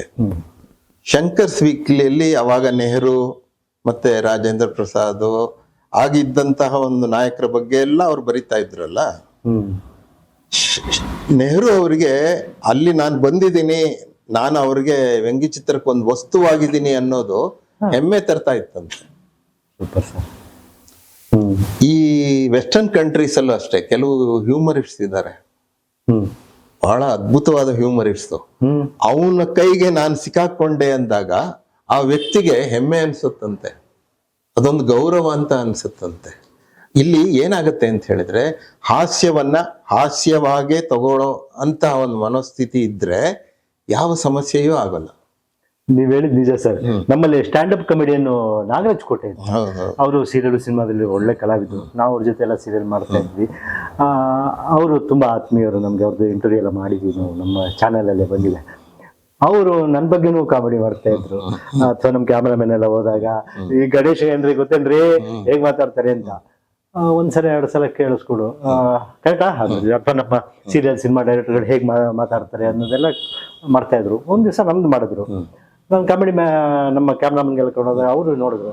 ಆಮೇಲೆ ಇನ್ನೊಂದು ದಿವಸ ನಾನೇ ಫೋನ್ ಮಾಡಿ, ಸರ್ ಇವ್ರು ಬರ್ತಿದ್ದಾರೆ, ನೀವು ಅದನ್ನ ನನ್ನ ಬಗ್ಗೆ ನೀವು ಕಾಮಿಡಿ ಮಾಡಿದ್ರಲ್ಲ, ನಾನು ಹೇಗ್ ಮಾತಾಡ್ತೀನಿ, ಹೇಗೆ ಹಾವ ಭಾವಗಳೆಲ್ಲ ತೋರಿಸಿ ಸರ್ ಇವ್ರಿಗೆ ಅಂತ ನಾನೇ ಕೇಳಿದೆ. ಅಂದ್ರೆ ನಾನು ಆ ವಸ್ತು ಆಗಿದ್ದೀನಿ, ಅದು ಆ ಖುಷಿ ಪಟ್ಟಿದ್ದೀನಿ. ಈ ಮನೋಭಾವ ಹೇಗಿರುತ್ತೆ ಸರ್? ಅಲ್ಲ, ಅದು ನಿಮ್ಮ ವ್ಯಕ್ತಿತ್ವದ ಮೇಲೆ ಹೋಗುತ್ತೆ, ನಿಮ್ಮ ವ್ಯಕ್ತಿತ್ವದ ಮೇಲೆ ಹೋಗುತ್ತೆ. ಈಗ ಗಂಡ ಹೆಂಡತಿ ಮಧ್ಯೆ ಫಾರ್ ಎಕ್ಸಾಂಪಲ್, ನೀವು ಹೆಂಡತಿ ಬಗ್ಗೆ ಒಂದು ಹಾಸ್ಯವಾಗಿ ಏನೋ ಇದು ಮಾಡ್ತೀರಾ, ಅವಳಿಗೆ ಗೊತ್ತಿರುತ್ತೆ ಗಂಡ ಏನು, ಅವನ ಸ್ವಭಾವ ಏನು, ಅವನ ಬೇಸಿಕ್ ನೇಚರ್ ಏನು ಅಂತ ಗೊತ್ತಿರುತ್ತೆ. ಇದು ಅವನು ರೇಗ್ಸೋಕ್ ಹೇಳಿದಾನೆ ಅಥವಾ ತಮಾಷೆ ಅಂತ, ಅಂದ್ರೆ ಅವ್ರ ಮಧ್ಯೆ ಇರುತ್ತಲ್ಲ ಆ ತರ ಒಬ್ಬರನ್ನೊಬ್ರು ರೇಗ್ಸೋದು, ಆ ತರದ್ದು. ಉದಾಹರಣೆಗೆ ಹೆಂಡತಿ ಪೇಪರ್ ಕೂತಿದ್ದಾಳೆ, ಅವನು ಒಂದು ಲೋಟ ಕಾಫಿ ಹಿಡ್ಕೊಂಡ್ ಬಂದಿದ್ದಾನೆ ಅವಳಿಗೆ, ಹೇಳ್ತಾನೆ ಹ್ಯಾಪಿ ಟೈಗರ್ಸ್ ಡೇ ಅಂತ. ಗೊತ್ತಾಯ್ತಾ? ಸೂಪರ್. ಅಂದ್ರೆ ಇದನ್ನ ಏನಾಗುತ್ತೆ ಅಂದ್ರೆ, ಒಬ್ಬ ಓದುಗ ಅವನವನ್ಗೆ ಬೇಕಾದಾಗೆ ಅದನ್ನ ಇಂಟರ್ಪ್ರೆಟ್ ಮಾಡ್ಕೋತಾನೆ. ಅಲ್ಲಿ ಏನೋ ವಿಷಯ ನೀವು ಹೇಳೇ ಇಲ್ಲ, ಸುಮ್ನೆ ಅವನು ಹ್ಯಾಪಿ ಟೈಗರ್ಸ್ ಡೇ ಅಂತ ಹೇಳಿದ್ದಾರೆ, ಮುಕ್ತ ಅವಕಾಶ. ಗೊತ್ತಾಯ್ತಾ? ಅದೇನಂತ ಹೇಳಿದ್ರೆ, ಪೇಪರ್ ಅಲ್ಲಿ ಇವತ್ತು ಟೈಗರ್ಸ್ ಡೇ ಅಂತ ಬಂದಿರುತ್ತೆ, ಒಂದಕ್ಕೊಂದು ರಿಲೇಟ್ ಮಾಡಿ ಅದನ್ನ ಒಂದು ಹ್ಯೂಮರ್ ಆಗಿ ವ್ಯಂಗ್ಯವನ್ನ ಸೇರಿಸಿ ಅದನ್ನ ಅಲ್ಲಿ ಹಾಕೋದಷ್ಟೇ. ಅದರಲ್ಲಿ ಬೇರೆ ಇದೇನು ಇರೋದಿಲ್ಲ. ಸರ್, ಫೆಮಿನಿಸ್ಟ್ಗಳದ್ದು ಅಪಾಯ ಇದೆಯಾ? ಯಾಕೆಂದ್ರೆ ಈಗ ಕೆಲವು ಕಡೆ ನಾನು ನೋಡಿದ್ದೀನಿ, ಕಾಮೆಂಟ್ಸ್ಗಳೆಲ್ಲ ಹಾಕ್ತಾರೆ. ನಾನು ಬಿಜೆ ನಮ್ಮ ಗಂಗಾವತಿ ಪ್ರಾಣೇಶ್, ಇಂದುಮತಿ ಸಾಲಿಮಠ್ ಇವ್ರದ್ದೆಲ್ಲರದು ಇಂಟರ್ವ್ಯೂ ಮಾಡಿದ್ದೀನಿ. ಬೇರೆ ಬೇರೆ ಕಡೆ ಕಾಮೆಂಟ್ಸ್ಗಳು ಓದ್ಬೇಕಾದ್ರೆ ಕೆಲವು ಹೆಣ್ಮಕ್ಳು ಕೇಳಿದ್ದಾರೆ, ಏನು ನಿಮ್ಗೆ ನಾವ್ ಹೆಣ್ಮಕ್ಳೇನ ಸಿಗೋದು ಕಾಮಿಡಿಗೆ, ನಮ್ಮನ್ನ ಯಾಕೆ ಅಷ್ಟು ಚೀಪ್ ಆಗಿ ನೋಡ್ತೀರಿ, ಆ ತರದೆಲ್ಲ ಕಾಮೆಂಟ್ಸ್ ಗಳಿವೆ ಸರ್. ಇದನ್ನ ಹೇಗ್ ತಗೋಬೇಕು ಸರ್ ಹೆಣ್ಮಕ್ಳು? ಇಲ್ಲ ನೋಡಿ, ಈಗ ನಾವು ಇಲ್ಲಿ ಒಂದು ಲಾಫ್ಟರ್ ಕ್ಲಬ್ ಅಂತಿದೆ. ಹ್ಮ್ ಎಲ್ಲಾರು ಮಧ್ಯ ಒಂದ್ ಜೋಕ್ಸ್ ಹೇಳಿ ಟೈಮ್ ಇದ್ದಾಗ ಹೇಳಿ ಅಂತ ಅಂತಾರೆ. ಹ್ಮ್ ಸಾಮಾನ್ಯವಾಗಿ ಹೆಣ್ಮಕ್ಳು ಇದ್ರ ಬಗ್ಗೆ ಒಂದು ಬಂದ್ಬಿಡುತ್ತೆ, ಗೊತ್ತಾಯ್ತಾ? ಆದ್ರೆ ನಾವೇನ್ ಮಾಡ್ತೀನಿ, ಅದನ್ನ ಮೊದ್ಲೇ ಒಂದು ಪ್ರೀ ಎಂಪ್ಟಿಂಗ್ ಅಂತ ಹೇಳಿ, ಯಾರು ತಪ್ಪ ತಿಳ್ಕೊಬೇಡಿ, ಒಂದು ಜೋಕ್ ಇಸ್ ಎ ಜೋಕ್ ಅಂತ ಹೇಳ್ಬಿಟ್ಟು ಆಮೇಲೆ ಅವ್ರಿಗೆ ಹೇಳೋದು. ಆಮೇಲೆ ಅವ್ರಿಗೆ ಹೇಳುವಾಗ ಇದು ಬಹಳ ಹಿಂದೆ 60 ವರ್ಷದ ಹಿಂದೆ ನಡೆದಿದ್ದು ಅಂತ, ಅಂದ್ರೆ ಅವ್ರು ಯಾರು ರಿಲೇಟ್ ಮಾಡ್ಕೋಬಾರ್ದು. ಇಲ್ಲಿರೋ ಹೆಣ್ಮಕ್ಳು ಯಾರು ಹುಟ್ಟೇ ಇರ್ಲಿಲ್ಲ ಅವಾಗ ನಡೆದ ಜೋಕ್ ಅಂತ ಹೇಳಿ ಹೇಳೋದು ಅಂತ ಹೇಳಿ. ಆಮೇಲೆ ಒಬ್ಬ ಹಾಸ್ಯ ಮಾಡೋ ವ್ಯಕ್ತಿಯ ವ್ಯಕ್ತಿತ್ವದ ಪರಿಚಯ ಇನ್ನೊಬ್ರಿಗಿದ್ದಾಗ ತೊಂದರೆ ಆಗಲ್ಲ. ಓಕೆ, ಇವರ ನೇಚರೇ ಹೀಗೆ ಅಂತ. ಈಗ ನಾನು ಎಷ್ಟೋ ಕಡೆ ಎಷ್ಟೋ ಸ್ಟ್ರೇಂಜರ್ಸ್ ಹತ್ರ ಎಲ್ಲ ಜೋಕ್ಸ್ ಮಾಡ್ತೀನಿ ನಾನು, ಆದ್ರೆ ಯಾವತ್ತೂ ಅಫೆಂಡ್ ಆಗಿಲ್ಲ ಯಾರು. ಅದು ಏನೋ ಅಂತರ್ಗತವಾದ ಒಂದು ನೇಚರ್ ಏನೋ ಗೊತ್ತು. ಅದೇ ಮಾತು ಇನ್ನೊಬ್ಬ ಹೇಳ್ದ ಅಂತ ಹೇಳಿದ್ರೆ ಅದು ಪ್ರಾಬ್ಲಮ್ ಅಕ್ಸೆಪ್ಟ್ ಮಾಡಲ್ಲ ಜನ, ಆ ಪ್ರಾಬ್ಲಮ್ ಆಗುತ್ತೆ. ಆಮೇಲೆ ಹಾಸ್ಯದಲ್ಲಿ ನೀವು ಹುಷಾರಾಗಿರ್ಬೇಕು ಅಂತ ಹೇಳಿದ್ರೆ ಕೆಲವೊಂದು ಸೂಕ್ಷ್ಮವಾದ ವಿಷಯಗಳಿರುತ್ತೆ. ಹೌದಾ? ಈಗ ನಾವು ವ್ಯಂಗ್ಯಚಿತ್ರ ಬರೆಯುವಾಗ್ಲೂ ಕೆಲವೊಂದು ಸೂಕ್ಷ್ಮ ವಿಷಯಗಳು, ಉದಾಹರಣೆ ಮತ್ತೆ ಧರ್ಮ, ಜಾತಿ, ಈ ತರದ್ದು, ಆ ತರದನ್ನ ನಾವು ಅವಾಯ್ಡ್ ಮಾಡ್ಬೇಕು. ಅದು ಬರೆದ್ರು ನಾವು ಮಾಡಿದ್ರೆ ನಮ್ಗೆ ಪಾಪ್ಯುಲಾರಿಟಿ ಜಾಸ್ತಿ ಆಗುತ್ತೆ. ಆದ್ರೆ ಇಟ್ ಈಸ್ ಅನ್ಫೇರ್. ಇನ್ನೊಬ್ರಿಗೆ ನೋವಾಗುವಂತಹ ಒಂದು ವಿಷಯವನ್ನ ನಾವು ವ್ಯಂಗ್ಯ ಚಿತ್ರಗಳಲ್ಲಾಗ್ಲಿ ಯಾವುದೇ ಹಾಸ್ಯಗಳಲ್ಲಾಗ್ಲಿ ತಗೋಬಾರ್ದು. ಆಕ್ಚುಲಿ ಹಾಸ್ಯದಲ್ಲಿ ನಮ್ಮ ಬಗ್ಗೆ ನಾವು ಮಾಡ್ಕೊಳ್ಳೋ ಹಾಸ್ಯ ಇದೆಯಲ್ಲ, ಅದು ಅತ್ಯುತ್ತಮವಾದ ಹಾಸ್ಯ. ಅದಕ್ಕೆ ಹೋಗೋಣ ಸರ್, ಅದು ರಿಸ್ಕೇ ಇಲ್ಲ. ಅದನ್ನ ಮಾಡಿಸೋ ಒಂದು ಸ್ಯಾಂಪಲ್ ಕೊಡೋಣ ನಮ್ಮ ಜನಕ್ಕೆ. ನೀವು ಹೆಣ್ಣು ಮಗುದ ಟೈಗರ್ಸ್ ಡೇ ಬಗ್ಗೆ ಮಾತಾಡಿದ್ರಿ ನಂಗೆ, ಆಮೇಲೆ ಫೆಮಿನಿಸಂ ಹೆಣ್ಮಕ್ಳ ಬಗ್ಗೆ ಮಾತಾಡಿದ್ರಿ. ಅದೇ ತರ ಇನ್ನೊಂದು ಉದಾಹರಣೆ ಕೊಡ್ತೀನಿ. ನಾವೇನ್ ಮಾಡ್ಬೇಕು, ಬ್ಯಾಲೆನ್ಸ್ ಮಾಡ್ಬೇಕು. ನೀವ್ ಹೇಳಿದ್ರಲ್ಲ ಬರೀ ಹೆಣ್ಮಕ್ಳ ಬಗ್ಗೆ ಅಂತಲ್ಲ, ಅವ್ರದ್ದು ನೇಚರ್ ಇದು ನಾವು ಹೇಗ್ ಬ್ಯಾಲೆನ್ಸ್ ಮಾಡ್ಬೇಕಂತ ಹೇಳಿದ್ರೆ, ಎರಡ್ ಸೈಡ್ ಅಲ್ಲೂ ಫೇರ್ನೆಸ್ ಅಂತ ಹೇಳಿ ಗಿವ್ ಅಂಡ್ ಟೇಕ್ ಪಾಲಿಸಿ. ಈಗ ಒಂದು ಸುದ್ದಿ ಬರುತ್ತೆ, ನಾನ್ ನಿಮ್ಗೆ ವ್ಯಂಗ್ಯ ಚಿತ್ರಕ್ಕೆ ಸಾಮಗ್ರಿ ಹೇಗ್ ಸಿಗತ್ತೆ ಅಂತ ಆಮೇಲೆ ಹೇಳೋಣ. ಒಂದು ಸುದ್ದಿ ಬರುತ್ತೆ, ಮೈಸೂರಿನಲ್ಲಿ ಬಿಳಿ ಗೂಬೆ ಪತ್ತೆ ಅಂತ ಒಂದು ನ್ಯೂಸ್. ನೀವು ಯಾವುದೇ ವ್ಯಕ್ತಿ ತಗೊಳ್ಳಿ ಅದನ್ನ ಓದ್ತಾನೆ ಮುಂದೆ ಹೋಗ್ತಾನೆ, ಬಟ್ ನಮಗೆ ಅಲ್ಲಿ ಹಿಡ್ಕೊಳತ್ತದು. ಅದ್ ಏನಂತ ಹೇಳಿದ್ರೆ, ಹೆಂಡತಿ ಪೇಪರ್ ಓದ್ತಾ ಇದ್ದಾಳೆ, ಮತ್ತೆ ಗೊತ್ತಾಯ್ತಾ, ಗಂಡ ಈ ಕಡೆ ಒಂದ್ ಲೋಟ ಅವಳಿಗೆ ಕಾಫಿ ತಂದು ಕೊಡ್ತಾ ಇದ್ದಾನೆ. ನೋಡ್ರಿ, ನೀವು ನೆನ್ನೆ ಮೈಸೂರಿಗೆ ಹೋಗಿದ್ ವಿಷಯ ಪೇಪರ್ ಬಂದಿದೆ ಅಂತಾಳೆ. ಮೈಸೂರಿನಲ್ಲಿ ಬಿಳಿ ಗೂಬೆ ಪತ್ತೆ ಅಂತಿದೆ. ಎಲ್ಲಿಂದ ಎಲ್ಲಿಗೆ ನೀವು ಲಿಂಕ್ ಮಾಡಿದ್ರಿ? ಅದು ವ್ಯಂಗ್ಯ ಚಿತ್ರಕಾರರಿಗೆ ಇರ್ತಕ್ಕಂತ ಒಂದು ಸಮಭಾವ, ಅಂತರ್ಗತವಾಗಿರುತ್ತೆ ಆ ಒಂದಿದು. ನೀವು ಯಾವುದೇ ನೋಡಿ, ನೀವು ಪ್ರತಿಯೊಂದು ಯಾವ ವಿಷಯ ಹೇಳಿ ಅದ್ರ ಬಗ್ಗೆ ಒಂದು ಹ್ಯೂಮರಸ್ ಇದರಲ್ಲಿ ತರುವಂತ ಒಂದು ಶಕ್ತಿ ಬಂದ್ಬಿಡುತ್ತೆ ತಾನಾಗೆ. ಆದ್ರೆ ಏನಂದ್ರೆ ಅವಕಾಶಗಳು ಲಿಮಿಟೇಷನ್. ಆದ್ರೆ ನಾವು ಈಗ ಈ ತರ ಹೇಳ್ಬೋದು ಸರ್, ಕಾಮಿಡಿಯನ್ಸ್ಗೆ, ಕಾರ್ಟೂನಿಸ್ಟ್ಗಳಿಗೆ ಭೇದ ಭಾವಗಳಿಲ್ಲ ಸರ್, ತಾರತಮ್ಯ ಭಾವ ಇಲ್ಲ. ಗಂಡು ಹೆಣ್ಣು ಸಮಭಾವದಲ್ಲೇ ನೋಡ್ತೀರಿ. ಧರ್ಮ, ಜಾತಿ, ಪುರುಷ ಮಹಿಳೆ, ಈ ಪ್ರಾಂತೀಯತೆ, ತಮಿಳು, ತೆಲುಗು, ಮಲಯಾಳಂ, ಕನ್ನಡ, ಯಾವುದನ್ನು ನೀವು ಭೇದ ಭಾವದಲ್ಲಿ ನೋಡಲ್ಲ. ಒಂದು ವ್ಯಂಗ್ಯ, ಮೊನಚು, ಏನೋ ಒಂದು ಅವೇರ್ನೆಸ್, ಆ ಹಿನ್ನೆಲೆಯಲ್ಲಿ ನೀವು ಬರೀತೀರಿ. ಆ ತರ ಭಾವಿಸ್ಬೋದಾ ಸರ್? ಭಾವಿಸ್ಬೋದು. ಆದ್ರೆ ಓದುಗರು ಏನ್ ಮಾಡ್ತಾರೆ ಅಂದ್ರೆ, ಅವರು ಅವರ ಲೆವೆಲ್ ಆಫ್ ಪರ್ಸೆಪ್ಷನ್ ಏನಿದೆ ಆ ದೃಷ್ಟಿಕೋನದಲ್ಲಿ ನೋಡ್ತಾರೆ. ನನ್ಗೆ ಕೆಲವರು ಕಾಮೆಂಟ್ಸ್ ಹಾಕ್ತಾರೆ, ಸರ್ ನೀವು ಈ ಪಕ್ಷದ ಬಗ್ಗೆ ವಿರೋಧ ಮಾಡಿ ಬರೆಯಲ್ಲ, ಆ ಪಕ್ಷದ ಬಗ್ಗೆ ಮಾತ್ರ ವಿರೋಧಿಸಿ ಬರೀತಾರೆ ಅಂತ. ಅವ್ರಿಗೆ ಏನಾಗುತ್ತೆ ಅಂತ ಹೇಳಿದ್ರೆ, ನಾನು ಎಷ್ಟು ವರ್ಷದಿಂದ ವ್ಯಂಗ್ಯ ಚಿತ್ರ ಮಾಡ್ಕೋತಾ ಬರ್ತಿದ್ದೀನಿ. ಈಗ 53 ವರ್ಷ ಆಯ್ತು ನಾನು ಬರೀತಾ. Super sir. ಆದ್ರೆ ಯಾವತ್ತೂ ಬಿಟ್ಟಿಲ್ಲ ನಾನು. ಅಂದ್ರೆ ವೃತ್ತಿಯ ಒಂದು ಕೆಲವು ಸಮಸ್ಯೆಗಳಿದ್ದೇ ಇರುತ್ತೆ, ಬ್ಯಾಂಕಲ್ಲಿ ಇದ್ದಿದ್ದು ಅದಲ್ದಲೆ. ಆದ್ರೆ ಅವ್ರಿಗೆ ಏನಾಗಿರುತ್ತೆ ಅಂತ ಹೇಳಿದ್ರೆ, ನಾವು ಈಗ ಆಡಳಿತ ನಡೆಸ್ತಿರೋ ಪಕ್ಷದ ಬಗ್ಗೆ ಕಾಮೆಂಟ್ಸ್ ಮಾಡ್ತೀವಿ, ಅವ್ರದ್ದು ಏನೋ ಪಾಲಿಸಿ ಬಗ್ಗೆ ಹೇಳ್ತೀವಿ. ಹಿಂದೆ ಅವ್ರು ಇಲ್ದೇ ಇದ್ದಾಗ ಇನ್ನೊಂದು ಪಕ್ಷ ಇರುತ್ತಲ್ಲ, ಅವಾಗ್ಲೂ ಬರ್ದಿರ್ತೀವಿ. ಆದ್ರೆ ನನಗೆ ಒಂದ್ ಪಕ್ಷ ಇಷ್ಟ, ಇನ್ನೊಬ್ರು ಇಷ್ಟ ಇಲ್ಲ. ಹಾಗಾಗಿ ನಾನು ನಿಮ್ಮ ಹತ್ರ ನನಗೆ ಬೇಕಾದ ಹಾಗೆ ವ್ಯಂಗ್ಯಚಿತ್ರ ಬರೀಲಿ ಅಂತ ಮಾಡ್ತೀನಿ. ನಾನ್ ಬೈಯಕ್ಕಾಗಲ್ಲ, ನೀವ್ ಅವನಿಗೆ ಬೈರಿ ಅನ್ನೋ ಆ ಒಂದು ಆ ತರದ್ದು. ಆದ್ರೆ ನಾವು ಇಂಪಾರ್ಷಿಯಲ್ ಆಗಿರ್ಬೇಕು. ನಾವು ಒಂದೇ ಆ ದೃಷ್ಟಿಕೋನದಲ್ಲಿ ನಮ್ದು ಏನೋ ಒಂದು ವಿಷಯ ಹೇಳಬೇಕು ಇದು ಅಂತ ಹೇಳಿ, ಅಲ್ಲಿ ಯಾರು ಇದು ಅಂತಲ್ಲ. ಈಗ ಉದಾಹರಣೆಗೆ ನಾವು ಒಂದು ಬರೆಯುವಾಗ ಮುಖ್ಯಮಂತ್ರಿ ಅಂತ ತೋರಿಸ್ತೀವಲ್ಲ, ನಾ ಏನ್ ಮಾಡ್ತೀನಿ ಅಂದ್ರೆ ಅವನ ಬೆನ್ನನ್ನು ತೋರಿಸ್ತೀನಿ ಹಿಂದ್ಗಡೆಯಿಂದ. ಮುಖ್ಯಮಂತ್ರಿ ಅಂತ ಬೋರ್ಡ್ ಇರುತ್ತಷ್ಟೇ, ಯಾರು ಎತ್ತ ಯಾವ ಪಾರ್ಟಿ ಇದು ಏನು ಅಂತ ನಾವು ತೋರ್ಸಲ್ಲ. ಅದನ್ನ ಜನರಲೈಸ್ ಮಾಡಿ, ಗೊತ್ತಾಯ್ತಾ, ಮಾಡಿ ಅದನ್ನ ಪ್ರೆಸೆಂಟ್ ಮಾಡ್ತೀವಿ. ಹಾಗೆ ಇಂಥ ವ್ಯಕ್ತಿನೇ ಅವನೇ ಹೀಗೆ ಇದು ಆ ಥರ ಅಂತ ಮಾಡಬಾರ್ದು. ಆದಷ್ಟು ಅದನ್ನ ಡೈಲ್ಯೂಟ್ ಮಾಡಬೇಕು. ಯಾಕೆಂತ ಹೇಳಿದ್ರೆ ತೀಕ್ಷ್ಣವಾದ ವ್ಯಂಗ್ಯಚಿತ್ರ ಬರೆಯೋದು ನಿಮ್ಗೆ ಸಿಗೋ ಸ್ವಾತಂತ್ರ್ಯದ ಮೇಲೆ ಹೋಗುತ್ತೆ. ಆ ಸ್ವಾತಂತ್ರ್ಯ ನಮ್ಗಿರೋಲ್ಲ. ಕೆಲವೊಂದು ವ್ಯಂಗ್ಯಚಿತ್ರ ರಚನೆ ಆದ್ಮೇಲೆ ಅದು ಅನೇಕ ಸಮಸ್ಯೆಗಳಿಗೆ ನಮ್ಗಿರೋ ಸಮಸ್ಯೆಗಳ ಮಧ್ಯೆ ಅದನ್ನು ಮಾಡಬಾರ್ದು. ಮತ್ತೆ ವ್ಯಂಗ್ಯಚಿತ್ರ ಅದ ಮೂಲಭೂತ ಆಶಯ ಏನಿದೆ ಅದನ್ನ ನಾವು ದಾಟಿ ಹೋಗ್ಬಾರ್ದು. ಸರ್, ನೀವು ಕಾರ್ಟೂನಿಸ್ಟ್ಗಳು ಹೆಣ್ಣು ಮಕ್ಕಳನ್ನ ಹತ್ರನೇ ಬಿಟ್ಕೊಳ್ಳಿಲ್ಲ ಸರ್, ಬರವಣಿಗೆ ಬರ್ಕೊಂಡಿದ್ದೀರಿ. ಲೇಡಿ ಕಾರ್ಟೂನಿಸ್ಟ್ಗಳು ಯಾರಿದ್ದಾರೆ ಸರ್? ಲೇಡಿ ಕಾರ್ಟೂನಿಸ್ಟ್ ಇಲ್ವೇ ಇಲ್ಲ. ಅದು ಎಲ್ಲೋ ಒಬ್ರು ಇಬ್ರು ಮಧ್ಯ ಇದ್ ಬರ್ತಾರೆ. ಅವರು ನಮ್ಮ ವ್ಯಂಗ್ಯ ಚಿತ್ರಕಾರರ ಸಂಘ ಎಲ್ಲ ಇದೆಯಲ್ಲ, ಅಂದ್ರೆ ಅವರು ದೊಡ್ಡ ಸೆಲೆಬ್ರಿಟಿಗಳ ತರ ಆಗ್ಬಿಡ್ತಾರೆ. ಯಾಕಂದ್ರೆ ಒಂದು ಆಶ್ಚರ್ಯದ ಇದು, ಅದೇ ಒಂದು ದೊಡ್ಡ ವಿಷಯ. ಅವ್ರು ಬರೆಯೋದೇನೋ ಬಿಟ್ಟು ಅದೇ ಒಂದು ಇದಾಗತ್ತೆ. ಆಮೇಲೆ ಆದಷ್ಟು ಅವರು, ಯಾಕೆಂದ್ರೆ ಅವರಲ್ಲಿ ಕ್ರಿಯಾಶೀಲತೆ ತುಂಬಾ ಚೆನ್ನಾಗಿರುತ್ತೆ ಲೇಡೀಸ್ ಅಲ್ಲಿ. ಆಮೇಲೆ ಈ ಯಾವುದೇ ಕಲೆಗೆ ಒಂದು ಸೂಕ್ಷ್ಮತೆ ಅನ್ನೋದು ಬೇಕು. ಈಗ ನಿಮಗೂ ಬೇರೆಯವ್ರಿಗೂ ಏನು ವ್ಯತ್ಯಾಸ ಇರುತ್ತೆ ಅಂದ್ರೆ, ನೀವು ಸೂಕ್ಷ್ಮ ಸಂವೇದನೆ ಇದ್ದಂಥವ್ರು. ಒಂದು ಕ್ಯಾರೆಕ್ಟರ್ ಏನು ಅಂತ ಹೇಳಿ ನೀವು ಆ ಕ್ಯಾರೆಕ್ಟರ್ ಒಳಗೆ ಹೋಗ್ತೀರಾ. ಹಾಗೆ ಆ ಒಂದು ಹೆಚ್ಚಿನ ಇದು ಸೆನ್ಸ್ ಆಫ್ ಹ್ಯೂಮರ್ ಇರಲಿ, ಆ ಸೂಕ್ಷ್ಮ ಸಂವೇದನೆಗಳು ಎಲ್ಲವೂ ಅವರಲ್ಲಿ ಜಾಸ್ತಿ ಇರುತ್ತೆ. ಅದನ್ನ ಅವರು ಇದಕ್ಕೆ ತರೋದಿಲ್ಲ. ನಿಮಗೆ ಟ್ಯಾಲೆಂಟ್ ಇರೋದು ಒಂದ್ ಕಡೆ, ಅದನ್ನ ಉಪಯೋಗ ಮಾಡಿಕೊಂಡು ಅದನ್ನ ಡೆವಲಪ್ ಮಾಡಿ, ಅಂದ್ರೆ ಮ್ಯಾನಿಫೆಸ್ಟೇಷನ್ ಅಂತಾರೆ, manifestation of the talent within you. ಅದು ಇಲ್ವೇ ಇಲ್ಲ ನಮ್ಮಲ್ಲಿ. ಒಬ್ರು ಗೀತಾ ಶಾಸ್ತ್ರಿ ಅಂತ ಒಬ್ರು ಇದ್ದು ನನಗೆ ಜ್ಞಾಪಕ ಇದ್ದಾಗೆ.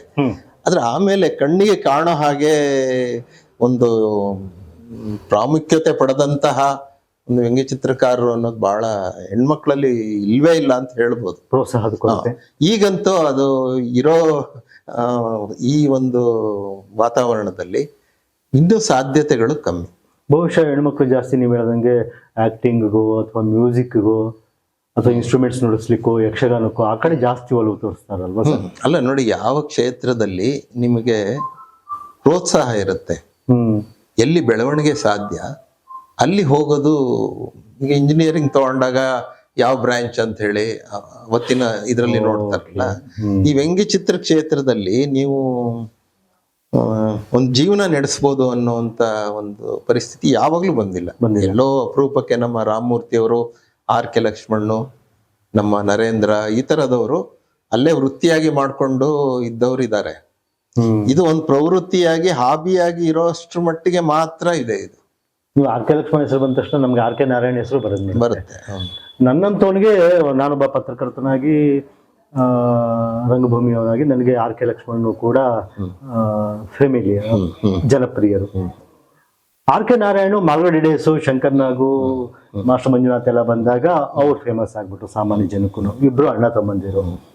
ಅವರು ಎರಡೂ ಕ್ಷೇತ್ರದಲ್ಲಿ ಇಬ್ರು ಯಾವ ಮಟ್ಟಿಗೆ ಪ್ರಸಿದ್ಧರು ಸರ್ ಕಂಪ್ಯಾರಿಟಿವ್ಲಿ? ಆರ್.ಕೆ. ನಾರಾಯಣ ಅಥವಾ ಆರ್.ಕೆ. ಲಕ್ಷ್ಮಣ್ ಬಂದಾಗ ಅಲ್ಲ, ಅವರ ಕಾರ್ಯ ಅದು ಒಟ್ಟಾರೆ ಅದು ಕಲೆ, ಕಾರ್ಯಕ್ಷೇತ್ರ ಇದು ಬೇರೆ. ನೀವು ಆಯ್ಕೊಂಡ ಇದಂತ ನೀವು ಶಿವಮೊಗ್ಗಕ್ಕೆ ತುಮಕೂರು ಮೇಲೂ ಹೋಗ್ಬೋದು, ಹಾಸನ ಮೇಲೂ ಹೋಗ್ಬೋದು. ಆ ತರ ಅದಂದ್ರೆ ನೀವು ನಿಮ್ಮ ಒಳಗಿರುವಂತಹ ಒಂದು ಆ ಶಕ್ತಿ ಏನಿದೆ ಅದನ್ನ ಗುರುತಿಸ್ಕೋಬೇಕಾಗತ್ತೆ. ಉದಾಹರಣೆಗೆ ಆರ್.ಕೆ. ಲಕ್ಷ್ಮಣ್ ಅವರ ತಗೊಂಡ್ರೆ ನೀವು, ಅವರು ವ್ಯಂಗ್ಯ ಚಿತ್ರ ಇದೆಲ್ಲ ಬರಿತಾ ಇದ್ರು, BA ಏನೋ ಹಿಸ್ಟ್ರಿ ಓದ್ತಾ ಇದ್ರು, ಕಸ್ತೂರಿ ಅವ್ರ ಸ್ಟೂಡೆಂಟ್. ಅವಾಗ ಅವರು ಹೇಳ್ತಾರೆ, ನಾನು ಓದ್ಬಿಟ್ಟು ಈ ಕ್ಷೇತ್ರಕ್ಕೆ ಪೂರ್ಣ ರೂಪದಲ್ಲಿ ಹೋಗ್ಬೇಕು ಅಂತಿದ್ದೀನಿ ಅಂತ. ಅವರಿಗೆ ಜೆಮಿನಿ ಸ್ಟುಡಿಯೋ ಚೆನ್ನೈನಲ್ಲಿ ಏನೋ ಒಂದು ಕೆಲಸ ಸಿಕ್ಕಿರುತ್ತೆ. ಅವಾಗ ಕಸ್ತೂರಿ ಅವ್ರು ಹೇಳ್ತಾರೆ, ನೀನು ಓದು ಇದೆಲ್ಲ ಮುಖ್ಯ, ಒಬ್ಬ ವ್ಯಂಗ್ಯ ಚಿತ್ರಕಾರನಿಗೆ ಚರಿತ್ರೆಯ ಅರಿವು ಕೂಡ ಇರಬೇಕಾಗತ್ತೆ, ಓದು ಬಹಳ ಮುಖ್ಯ, ಎಜುಕೇಶನ್ ಮುಖ್ಯ ಅಂತೆಲ್ಲ ಹೇಳಿ ಅವ್ರಿಗೆ ಇದು ಮಾಡ್ತಾರೆ. ಆಮೇಲೆ ಈಗ ನೋಡಿ, ನಾನು ಮೊದಲು ಶುರು ಮಾಡಿದಾಗ ಕವನಗಳು, ಹ್ಮ್ ಚುಟುಕಗಳು, ಹ್ಮ್ ಸಣ್ಣ ಸಣ್ಣ ಕಥೆಗಳು, ಹ್ಮ್ ಯಾವುದೋ ವ್ಯಕ್ತಿಗಳ ಬಗ್ಗೆ ಒಂದಷ್ಟು ಲೇಖನಗಳು, ಹ್ಮ್ ಅಲ್ಲಿ ಇಲ್ಲಿಂದ ಸಂಗ್ರಹ ಮಾಡಿ ಒಂದಷ್ಟು ಎಲ್ಲ ಬರ್ದೆ. ಹ್ಮ್ ಯಾವುದು ವರ್ಕ್ ಆಗಲ್ಲ ಅಂತ ಹೇಳಿ. ಈಗ ನೀವು ನನಗೆ ಒಂದೇನೋ ಒಂದ್ 5 ನಿಮಿಷದ ಏನಾರು ಬರ್ಕೊಡಿ ಅಂದ್ರೆ ಭಾರಿ ಕಷ್ಟ ಆಗುತ್ತೆ. ಒಂದ್ ವ್ಯಂಗ್ಯ ಚಿತ್ರ ಬರ್ಕೊಡಿ ಅಂದ್ರೆ ಸುಲಭದ ಕೆಲಸ, ನನಗೆ 10 ನಿಮಿಷದ ಮೇಲೆ ಆಗಲ್ಲ. ಈಗ ನಾವ್ ಕೂತಿರೋ ಜಾಗದಲ್ಲಿ ನಮ್ ಕಾಲು ಎಳೆದು ಬಿಡ್ತೀರಿ, ಹೇಗೋ ಬರ್ದು ಏನೋ ಅಭ್ಯಾಸಗಳಿದ್ರೆ ಪ್ರತಿಯೊಬ್ಬರ ಕಾಲು ಪ್ರತಿಯೊಬ್ಬರ ಕಾಲು ಎಳಿಬಹುದು, ಆದ್ರೆ ಅದು ಪ್ರವೃತ್ತಿ ಆಗ್ಬಾರ್ದು. ನೀವು ಅವಾಗ್ಲೇ ಹೇಳಿದ್ರಿ ಕತೆ ಕಾದಂಬರಿಗಳನ್ನ ಅಥವಾ ಸಣ್ಣ ಸಣ್ಣ ಚುಟುಕುಗಳನ್ನ ಬರೆದು ಯಾಕೆ ಇದು ಅಂತ ಹೇಳಿದ್ರೆ ಬಹುಶಃ ನೀವು ಮಲೆನಾಡು ಹಿನ್ನೆಲೆಯಿಂದ ಬಂದವರು, ಹೌದು ಹೌದು ಶಿವಮೊಗ್ಗ ಪ್ರಾಂತ್ಯದಿಂದ ಬಂದವರು ನೀವು. ನಿಮ್ಮ ಬಾಲ್ಯದಲ್ಲಿ ನಿಮಗೆ ಇದ್ರ ಬಗ್ಗೆ ಎಲ್ಲ ಸೆನ್ಸ್ ಆಫ್ ಹ್ಯೂಮರು, ಚಿತ್ರಕಲೆ ಬಗ್ಗೆ ಇದ್ರೆಲ್ಲ ಒಲವು ಹೇಗಿತ್ತು ಸರ್? ನಿಮ್ಮ ವಿದ್ಯಾಭ್ಯಾಸ ಎಲ್ಲ ಹೇಗಾಯ್ತು? ನಿಮ್ಮ ಅಪ್ಪ ಅಮ್ಮ ಇದಕ್ಕೆ ಹಿನ್ನೆಲೆಯಲ್ಲಿ ಏನಾದ್ರು ಕಾಂಟ್ರಿಬ್ಯೂಷನ್ ಇದೆಯಾ? ಇಲ್ಲ, ಇದಕ್ಕೆ ನಾನೇನ್ ಹೇಳ್ತೀನಿ ಅಂದ್ರೆ ಶಿವಮೊಗ್ಗದ ಒಂದು ಮಣ್ಣಿನ ಗುಣ ಅಂತ ಇರ್ಬೇಕು. 90% ಕಾರ್ಟೂನಿಸ್ಟ್ಗಳು ನಮ್ಮ ರಾಜ್ಯದವರು ಬಂದಿರೋದು ಶಿವಮೊಗ್ಗ ಜಿಲ್ಲೆಯಿಂದ. ಅದು ಏನು ಅಂತ ಗೊತ್ತಿಲ್ಲ ಇವತ್ತಿಗೂ ಕೂಡ. ನಮ್ಮ ನಾಡಿಗವರು, KR ಸ್ವಾಮಿ ಅವರು, ನಂಜುಂಡ ಸ್ವಾಮಿ ಅವರು, ದತ್ತಾತ್ರಿ ಅಂತ ಹೇಳಿ, ಸುಬ್ರಹ್ಮಣ್ಯ ಅಂತ ಹೇಳಿ ಅಗಾಧ ಪ್ರತಿಭೆ ಇರುವಂತ ವ್ಯಂಗ್ಯ ಚಿತ್ರಕಾರರೆಲ್ಲ ಬಂದಿರೋದು ಆ ಶಿವಮೊಗ್ಗ ಜಿಲ್ಲೆಯಿಂದ. ಆಮೇಲೆ ಹಾಸ್ಯ ಪ್ರಜ್ಞೆ ಮೂಲಭೂತವಾದ್ದು, ಅಲ್ಲಿಂದ ಅದು ಮೇಲೆ ಬರಬೇಕು. ಹಾಸ್ಯ ಪ್ರಜ್ಞೆ ಅನ್ನೋದು ನಿಮ್ಗೆ ನಾವು ಹೇಳ್ಕೊಡಕ್ಕಾಗಲ್ಲ, ಅದು ಅಂತರ್ಗತವಾಗಿ ವ್ಯಕ್ತಿತ್ವದ ಒಂದು ಭಾಗವಾಗಿ ಇರಬೇಕು. ಅದಿದ್ರೆ ನೀವು ಯು ಆರ್ ಪ್ರಿಪೇರ್ಡ್. ಈಗ ನೀವು ಯಾರೋ ಒಬ್ರು ನಿಮ್ಮ ಸೀರಿಯಲ್ ಅಲ್ಲಿ ಸರ್ ನಾನು ಆಕ್ಟ್ ಮಾಡಬೇಕು ಅಂದಾಗ ಕೆಲವೊಂದು ಮೂಲಭೂತ ಅಂಶಗಳನ್ನ ನೀವು ನೋಡಿ ಆಗತ್ತೋ ಇಲ್ಲೋ ಅಂತ ಅಲ್ಲೇ ಹೇಳ್ತೀರಾ ಅಲ್ವಾ? ಅಥವಾ ಇವನ್ನ ಇದರಲ್ಲಿ ಡೆವಲಪ್ ಮಾಡ್ಬೋದು ಅನ್ನೋದಿದ್ರೆ ಅವನಿಗೆ ನೀವು ಪ್ರೋತ್ಸಾಹ ಕೊಡ್ತೀರಾ. ಅದೇ ತರ ಮೂಲಭೂತವಾಗಿ ಆ ಸೆನ್ಸ್ ಆಫ್ ಹ್ಯೂಮರ್ ಇರ್ಬೇಕು. ನಾವು ಒಂದಷ್ಟು ಜೋಕ್ಸ್ ಮಾಡ್ಕೊಂಡು ನಗಿಸ್ಕೊಂಡು ಇದೆಲ್ಲ ಇದ್ದಾಗ ಯಾರೋ ಒಬ್ರು ಹಿರಿಯರು ಹೇಳಿದ್ರು, ನೀವು ಯಾಕೆ ವ್ಯಂಗ್ಯ ಚಿತ್ರಗಳನ್ನ ಪ್ರಯತ್ನ ಮಾಡಬಾರ್ದು ಅಂತ ಹೇಳಿ.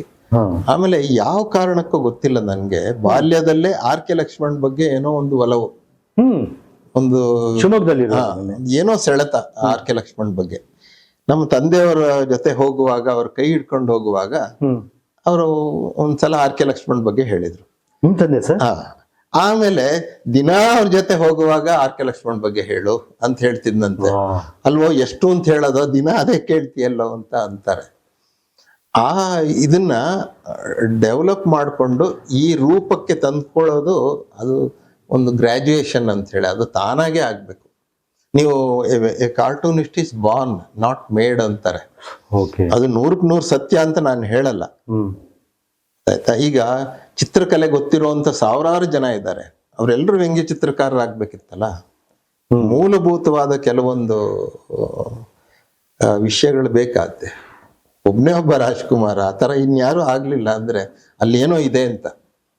ರಾಜ್ಕುಮಾರ್ ಅವ್ರಿಗೆ ಸೆನ್ಸ್ ಆಫ್ ಹ್ಯೂಮರ್ ತುಂಬಾ ಚೆನ್ನಾಗಿ. ಎಲ್ಲ ನಾವು ನೀವು ದೊಡ್ಡ ದೊಡ್ಡ ಪ್ರತಿಭೆಗಳು ತಗೊಂಡಾಗ sense of humour basic element. ನೀವು ಈವನ್ ಗುರುಗಳು, ಸನ್ಯಾಸಿಗಳು, ಪ್ರವಚನ ಕೊಡುವಂಥವ್ರು ಯಾರು ಹ್ಯೂಮರ್ನ ಉಪಯೋಗಿಸ್ತಾರೆ, ವಿಷಯಗಳನ್ನ ಕನ್ವೆ ಮಾಡೋದಕ್ಕೆ ಅತ್ಯಂತ ಸುಲಭವಾದ ಮಾರ್ಗ ಅಂತ ಹೇಳಿದ್ರೆ ಹ್ಯೂಮರ್.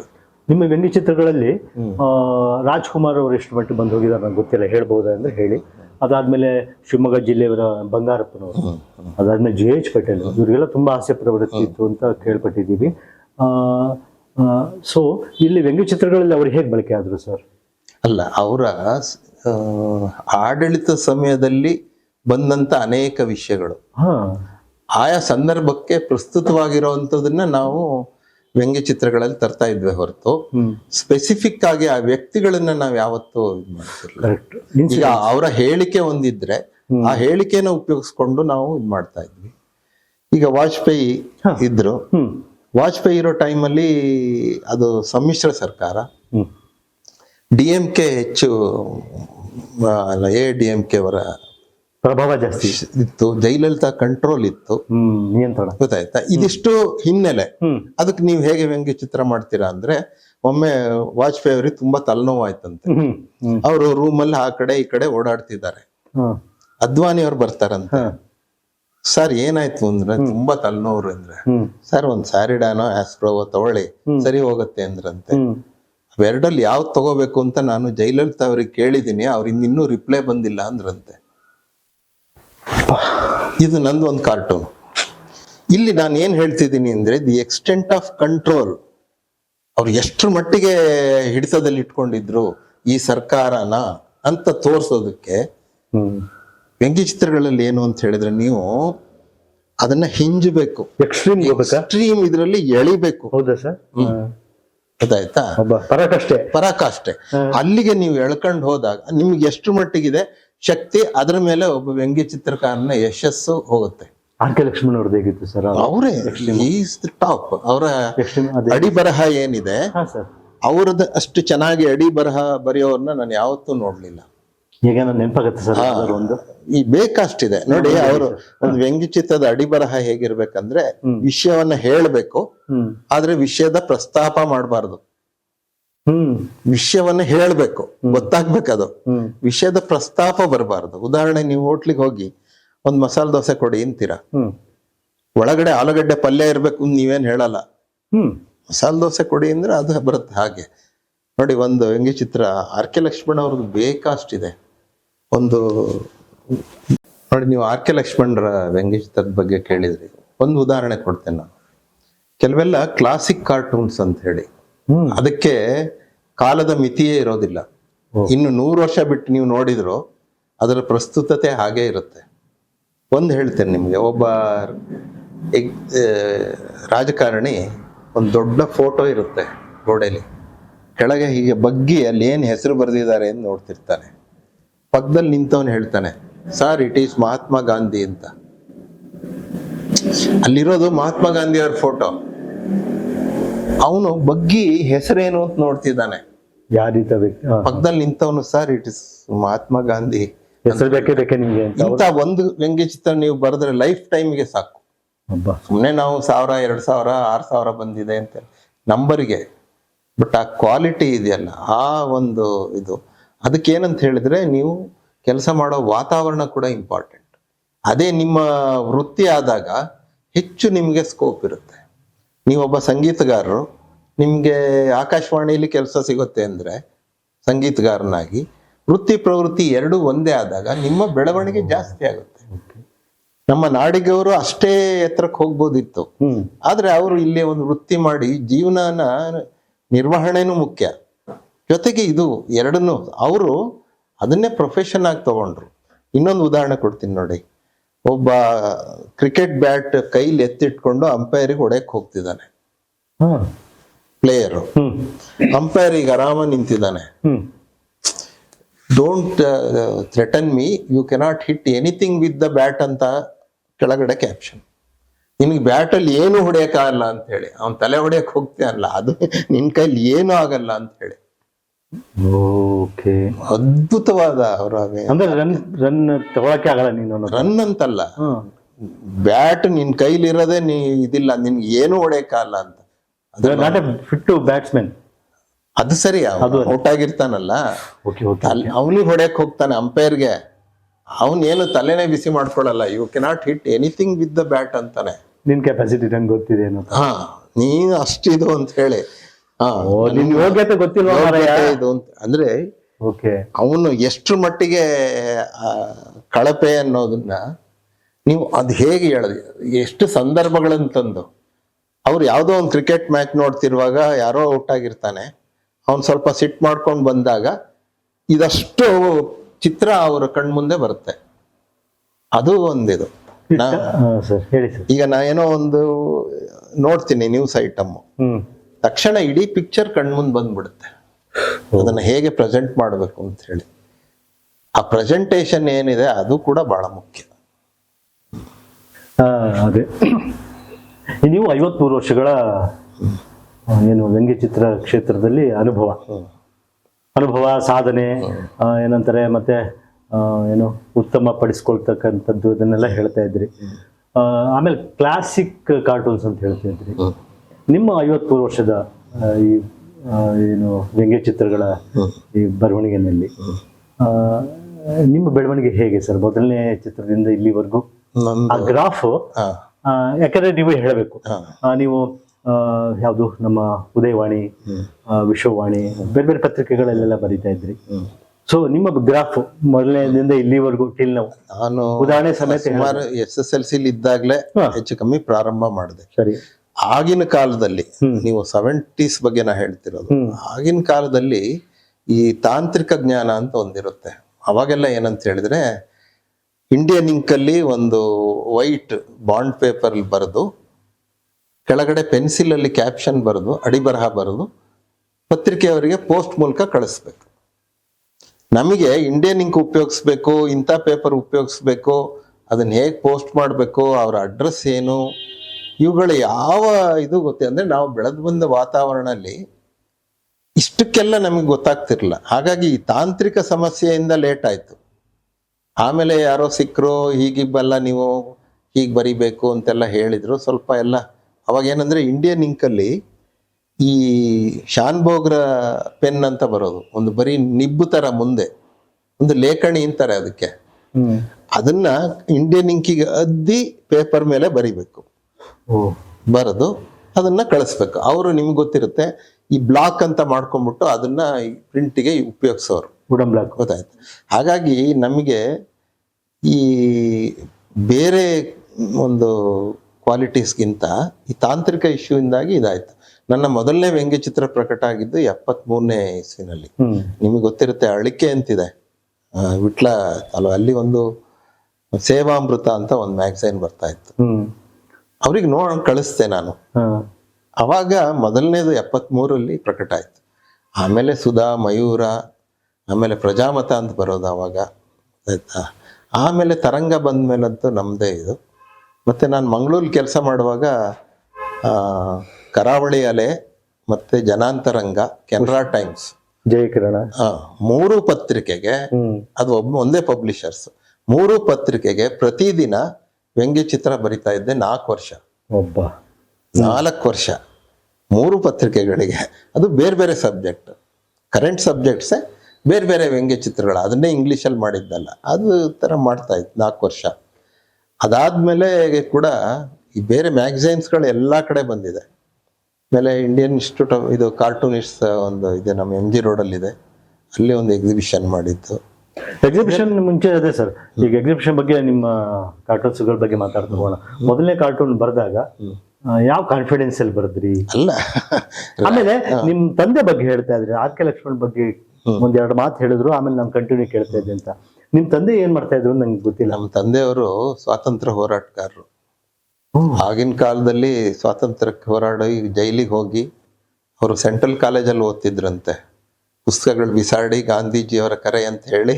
ಏನ್ ಸರ್ ಅವ್ರ ಹೆಸರು? ಶಿವರಾಮ್ ಅಂತ ಹೇಳಿ, HM ಶಿವರಾಮ್ ಅಂತ ಹೇಳಿ, ಸ್ವಾತಂತ್ರ್ಯಕ್ಕೆ ಇದಂತ ಹೋರಾಟ ಇದು ಅಂತ ಮಾಡಿ ಅವರ ಓದು ಇದು ಎಲ್ಲ ಕುಂಠಿತ ಆಯ್ತು.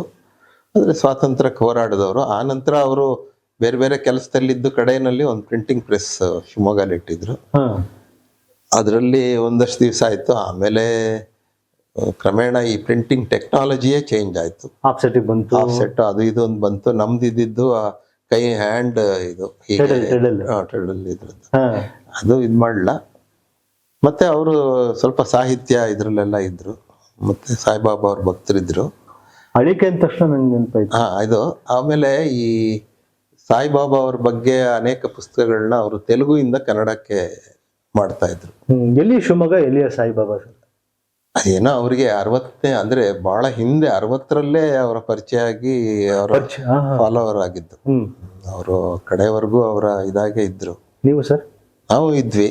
ಈಗ ಸ್ವಲ್ಪ ಇದು ಅವ್ರು ಹೋದ್ಮೇಲೆ ಕಮ್ಮಿ ಆಗಿದೆ. Okay okay okay. ನಿರಂತರವಾಗಿ ಹೋಗಿ ಬರ್ತಾ ಇದ್ರಿ ಸಂಪರ್ಕ? ಹೌದೌದು.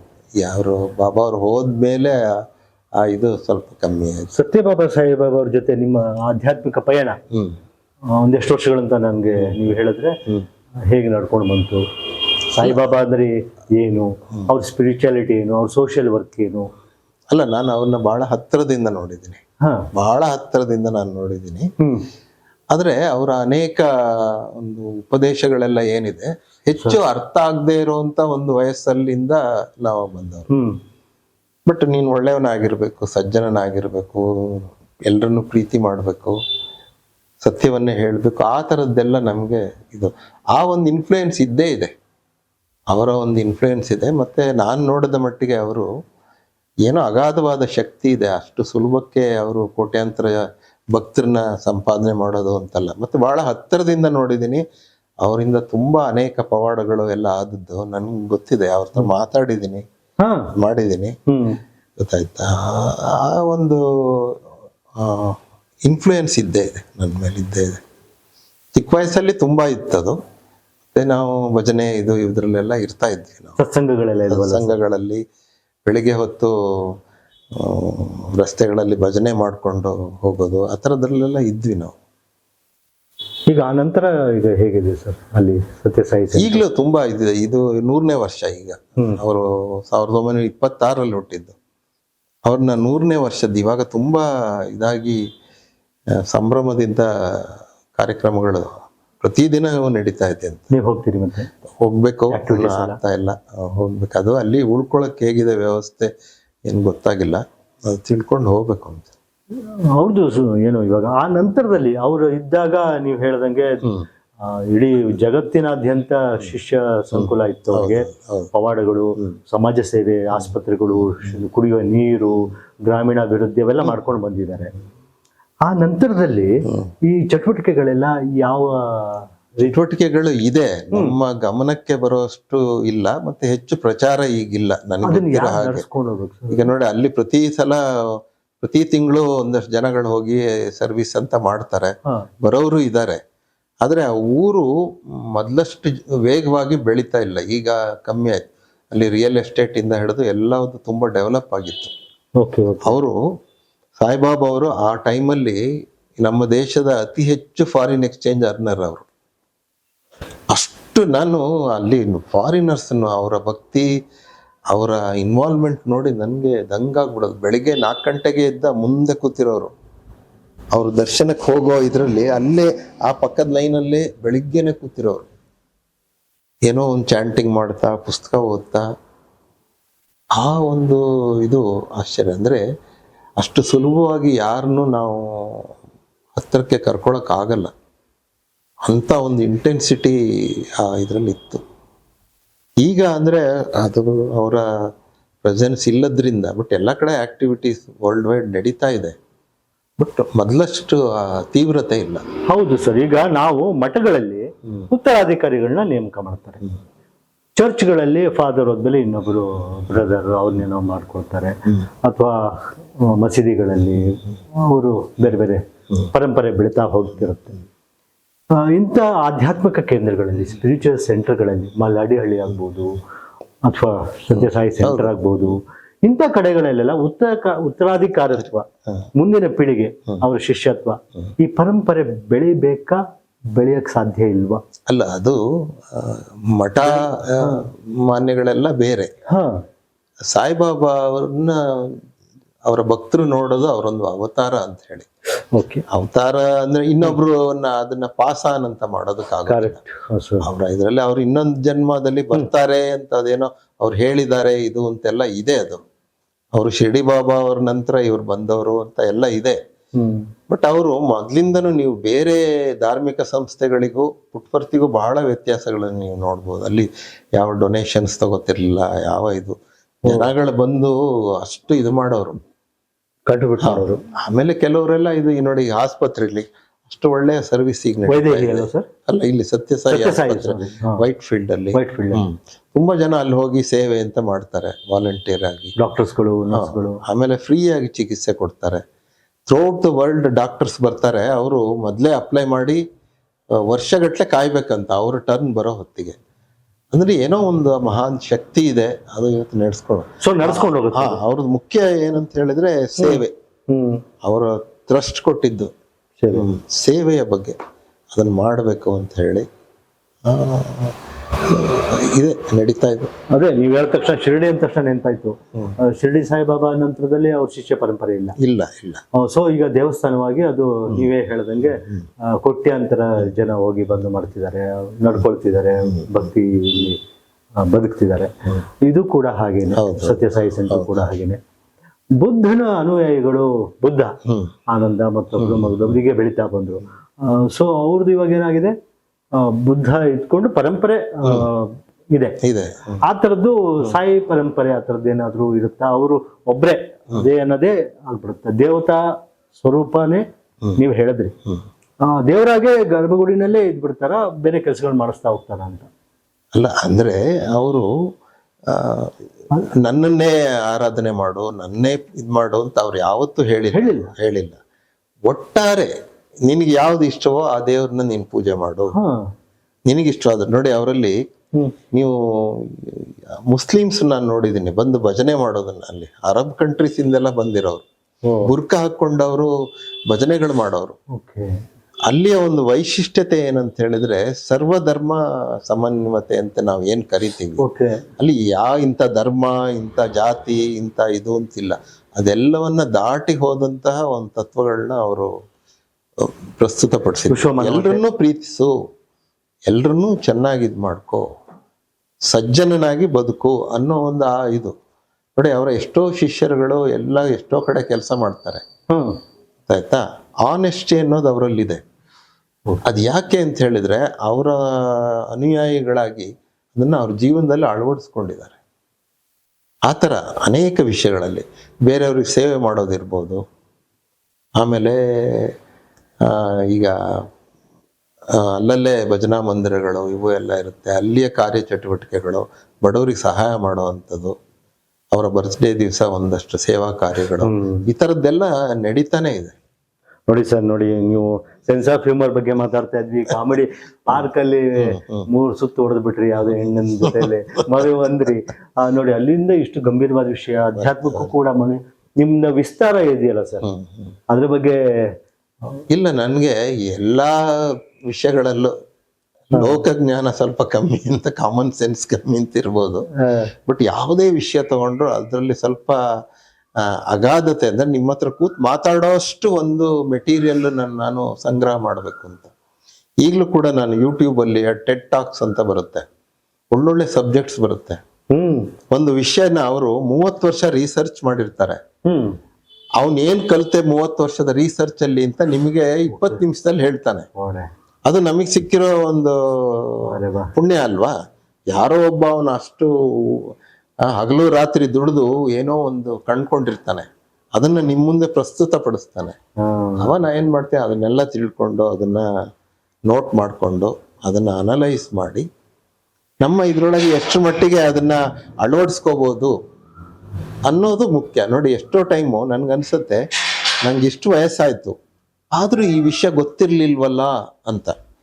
ವಯಸ್ಸಾಯ್ತು ಅಂತ ಯಾರು ಹೇಳಿದ್ರು ಸರ್? ಅಲ್ಲ, ಹೇಳಿದ ಅದೇ ತರ ಯಾವುದೋ ಒಂದು ವಿಷಯದ ಬಗ್ಗೆ ಅವ್ರು ಹೇಳಿದಾಗ ಈ ವಿಷಯವನ್ನು ನಾನು ಈ ದೃಷ್ಟಿಕೋನದಲ್ಲಿ ಯಾಕೆ ನೋಡಕ್ ಸಾಧ್ಯ ಆಗ್ಲಿಲ್ಲ ಅಂತ ನನಗೆ ಅನ್ಸುತ್ತೆ. ಸರ್, ವಯಸ್ಸಾಯ್ತು ಅಂತ ತಕ್ಷಣ ನೆನಪಾಯ್ತು, ನೀವು ವಯಸ್ಸಲ್ಲಿ ಹೇಗಿದ್ರಿ ಸರ್? ಮದುವೆ ಕಥೆ ಏನು, ಮೇಡಮ್, ಮಕ್ಕಳು? ನೀವು ಇಷ್ಟೆಲ್ಲ ಕಾಮಿಡಿ ಮಾಡ್ಕೊಂಡು ಸೆನ್ಸ್ ಆಫ್ ಹ್ಯೂಮರು ಗಂಭೀರವಾಗೂ ಇರ್ತೀರಿ, ಹೇಗೆ ಹೊಂದಾಣಿಕೆ ಆಗಿದ್ರು ಮೇಡಮ್? ಎಲ್ಲಿಯವರು? ಅದು ದೈವ ಸಂಕಲ್ಪ ಅಂತಾರಲ್ಲ ಹಾಗೆ, ಗೊತ್ತಾಯ್ತಾ. ಡಿವೈನ್ ಆರ್ಕೆಸ್ಟ್ರೇಷನ್ ಕೊಯಮತ್ತೂರ್ ಅವಳು, ಕನ್ನಡದವ್ರೆ, ಮನೇಲಿ ಕನ್ನಡನೇ ಮಾತಾಡ್ತಾರೆ. ನಮ್ಮ ಮಾವನವರು ಅಲ್ಲಿ ಕೆಲಸ ಮಾಡ್ತಿದ್ರಿಂದ ಅವರಲ್ಲಿ ಇದ್ದವರು ಓದು ಇದು ಎಲ್ಲ ತಮಿಳಲ್ಲಿ ಓದಿದ್ದಾರೆ. ಈಗ ಇಲ್ಲಿ ಬಂದ್ಮೇಲೆ ಕನ್ನಡನೂ ಕಲಿತಿದ್ದಾರೆ, ಮದರ್ ಟಂಗ್ ಕನ್ನಡ. ಹಾಗಾಗಿ ಯಾವಾಗ ಸರ್ ಮದುವೆ? ಎಲ್ಲ 84ರಲ್ಲಿ ಕೊಯಮತ್ತೂರಲ್ಲಿ ಆಯ್ತು. 84 ಕೊಯಮತ್ತೂರಲ್ಲಿ ಮದುವೆ ಮಾಡ್ಕೊಂಡ್ರ? ನೆನ್ನೆಗೆ ನಮ್ದು 41 ವರ್ಷ ಆಯ್ತು ಮದುವೆ ಆಗಿ. ಸ್ವಲ್ಪ ಅಭಿನಂದನೆಗಳು ಸರ್, ತುಂಬಾ ಖುಷಿ ಆಯ್ತು ನೆನ್ನೆಗೆ. ಓಕೆ, ನೋಡಿದ್ರ ನೀವೇ ಕರ್ಸ್ಕೊಂಡ್ ಮಾಡ್ದಂಗೆ ಕಾರ್ಯಕ್ರಮ. ವೀಕ್ಷಕರೇ, ಇವ್ರದ್ದು ಸದ್ಯದಲ್ಲಿ 50ನೇ ಏನು 50 ಸುವರ್ಣ ಸಂಭ್ರಮ ಬರುತ್ತೆ, ಅವತ್ತು ಕೂಡ ನಾವು ಇಂಟರ್ವ್ಯೂ ಮಾಡೋಣ ಸರ್. ಇನ್ನಷ್ಟು ಸರ್, ಎಷ್ಟು ವರ್ಷ ಆಯ್ತು ಮದುವೆಗೆ? 41 ವರ್ಷ. 41 ವರ್ಷದ ನೆನಪುಗಳು ಸಾಕಷ್ಟು ಇರುತ್ತೆ.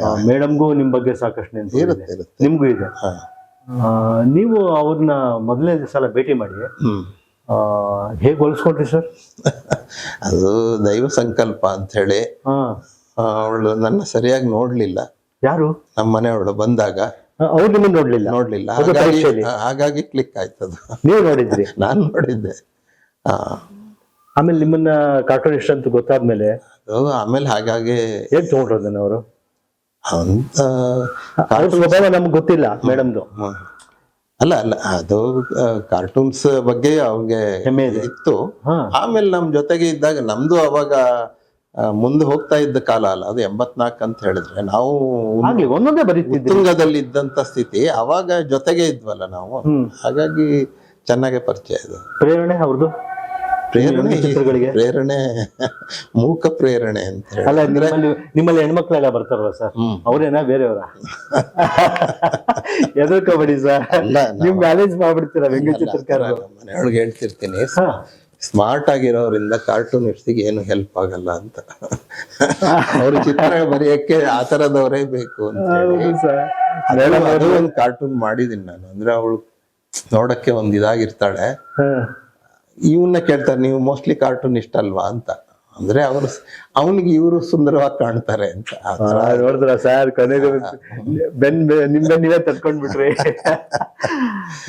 ನೀವು ಮೇಡಮ್ ಅವರು ನಮ್ಗೊಂದು ಸ್ಪೆಷಲ್ ಏನು ಕ್ಲಾಸಿಕ್ ಇವಾಗ ನೀವು ಹೇಳಿದ್ರಿ, ಅಬು ಅಬ್ರಹಂ ಅವ್ರದ್ದು ಅಲ್ವಾ ಸರ್, ಆರ್ ಕೆ ಲಕ್ಷ್ಮಣ್ ಅವ್ರದ್ದೆಲ್ಲ.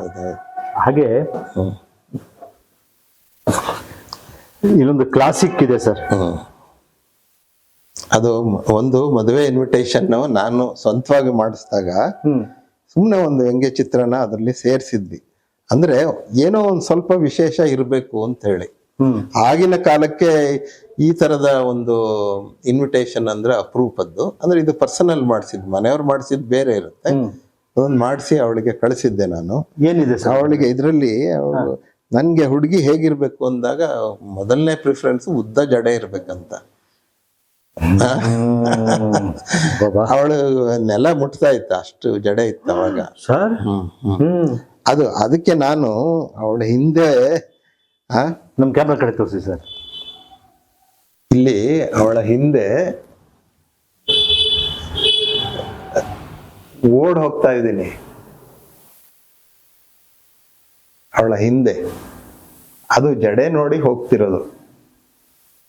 ಹಬ್ಬ ಅಂತ ಹೇಳಿ ಆ ಉತ್ಸುಕತೆಯಲ್ಲಿ ಓಡಿ ಹೋಗ್ತಾ ಇರೋದು, ಅದಂತ ಬರ್ದಿದ್ದೆ ನಾನು.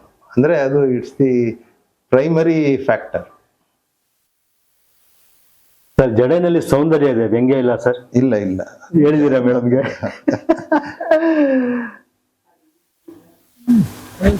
ಸುಮ್ಮನೆ ಒಳಗಡೆ ಇದು ಕವರ್ ಪೇಜ್ ಒಳಗಡೆ ಇದು. ನೀವು ಹೀಗೆಲ್ಲ ಬರ್ದ್ಮೇಲೆ ನಿಮ್ಮ ಮಾವನವ್ರು ಏನು ಹೇಳಿದ್ರು ಸರ್? ನಿಮ್ಮ ಶ್ರೀಮತಿ ಮೇಡಮ್ ಅವ್ರು ಏನ್ ಹೇಳಿದ್ರು ಈ ಇನ್ವಿಟೇಷನ್ ನೋಡ್ಬಿಟ್ಟು? ಚೆನ್ನಾಗಿದೆ ಅಂತ ಹೇಳಿದ್ರು. ಅಂದ್ರೆ ಇದು ಎಕ್ಸ್ಪೆಕ್ಟ್ ಮಾಡಿರ್ಲಿಲ್ಲ, ಅವರು ನಿರೀಕ್ಷೆ ಮಾಡಿರ್ಲಿಲ್ಲ. ನಾವು ಕಳಿಸಿದ್ದಲ್ಲ ಅವ್ರಿಗೆ ಪೋಸ್ಟ್ ಅಲ್ಲಿ. ಪೋಸ್ಟಲ್ ಕಳ್ಸಿದ್ರಾ? ಹೌದು. ಅವ್ರಿದ್ದು ಕೊಯಮತ್ತೂರಲ್ಲಿ, ನಾನು ಬೆಂಗಳೂರಲ್ಲಿದ್ದೆ. ಹಾಗಾಗಿ ಅವ್ರಿಗೆ ಕಳಿಸಿದ್ದದು. ತುಂಬಾ ಮೆಚ್ಕೊಂಡ್ರು. ಏನೋ ಅಂದ್ರೆ ಒಂದು ಬೇರೆ ರೀತಿ ಇದೆ ಅಂತ ಹೇಳಿ. ಮೇಡಮ್ ಹೆಸರು ಉಮಾ ಅಂತ ಹೇಳಿ. ಸರ್ 41 ವರ್ಷದ್ದು, ಇನ್ನೂ ಚೆನ್ನಾಗಿ ಇಟ್ಕೊಂಡಿದ್ರಿ.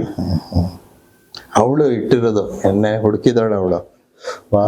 ನಾನಂದ್ರೆ ಆಗಿನ ಚಿತ್ರ ರಚನೆಯಲ್ಲಿ ಅಷ್ಟು ಇದಿರ್ಲಿಲ್ಲ, ಅದಕ್ಕೋಸ್ಕರ ಸ್ವಲ್ಪ ಹಿಂದೇಟ್ ಹಾಕಿದೆ. ಅಲ್ಲ, ಅದ್ರ ಹಿಂದೆ ಓಡೋಗೋದಿದೆಯಲ್ಲ ಸರ್, ಅದು ಚೆನ್ನಾಗಿ ಪ್ರಾಮಾಣಿಕವಾಗಿ ಒಪ್ಕೊಂಡ್ಬಿಟ್ಟಿದ್ರಿ. ಹೌದು.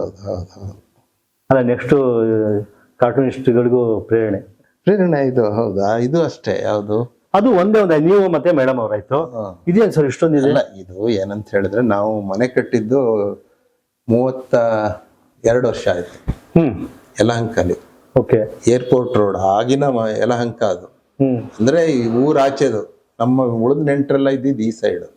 ಅದಕ್ಕೆ ಅವನು ಒಬ್ಬ ಹೇಳ್ತಿದ್ದಾನೆ, address is Bangalore but the house is in near to Hyderabad ಅಂತ.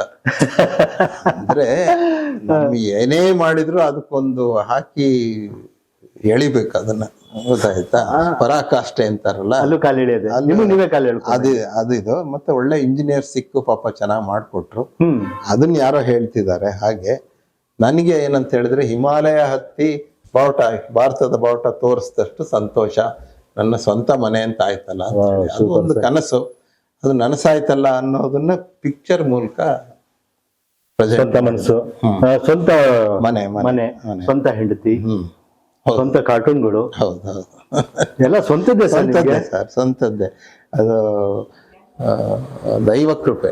ಸ್ವಂತ ಅಂದ ತಕ್ಷಣ ಅದೇ ನಿಮ್ಮ ಸತ್ಯ ಸಾಯಿಬಾಬಾ ಅವರ ಸೇವೆಗಳಾಗ್ಬೋದು ಎಲ್ಲನ್ನೂ ಸ್ವಂತ ಮಾಡ್ಕೊಂಡ್ಬಿಟ್ರಿ ನೀವು, ಹೌದು ಹೌದು ಹೌದು. ಅಲ್ವಾ? ಅಲ್ಲ, ನನಗೆ ಒಂದು ಆಧ್ಯಾತ್ಮಕದ ಒಲವು ಇದೆ, ಅಷ್ಟು ಹೇಳಬಲ್ಲೆ ನಾನು. ಸರ್ ಅದೇ ಈಗ ಏನು and at last A dream house ನಾನು ಎಚ್ ಎಸ್ ವಿಶ್ವನಾಥ್. ಹೌದು, ಅಂದ್ರೆ ಹಿಮಾಲಯ ಹತ್ತಿದವರಷ್ಟು ಖುಷಿ.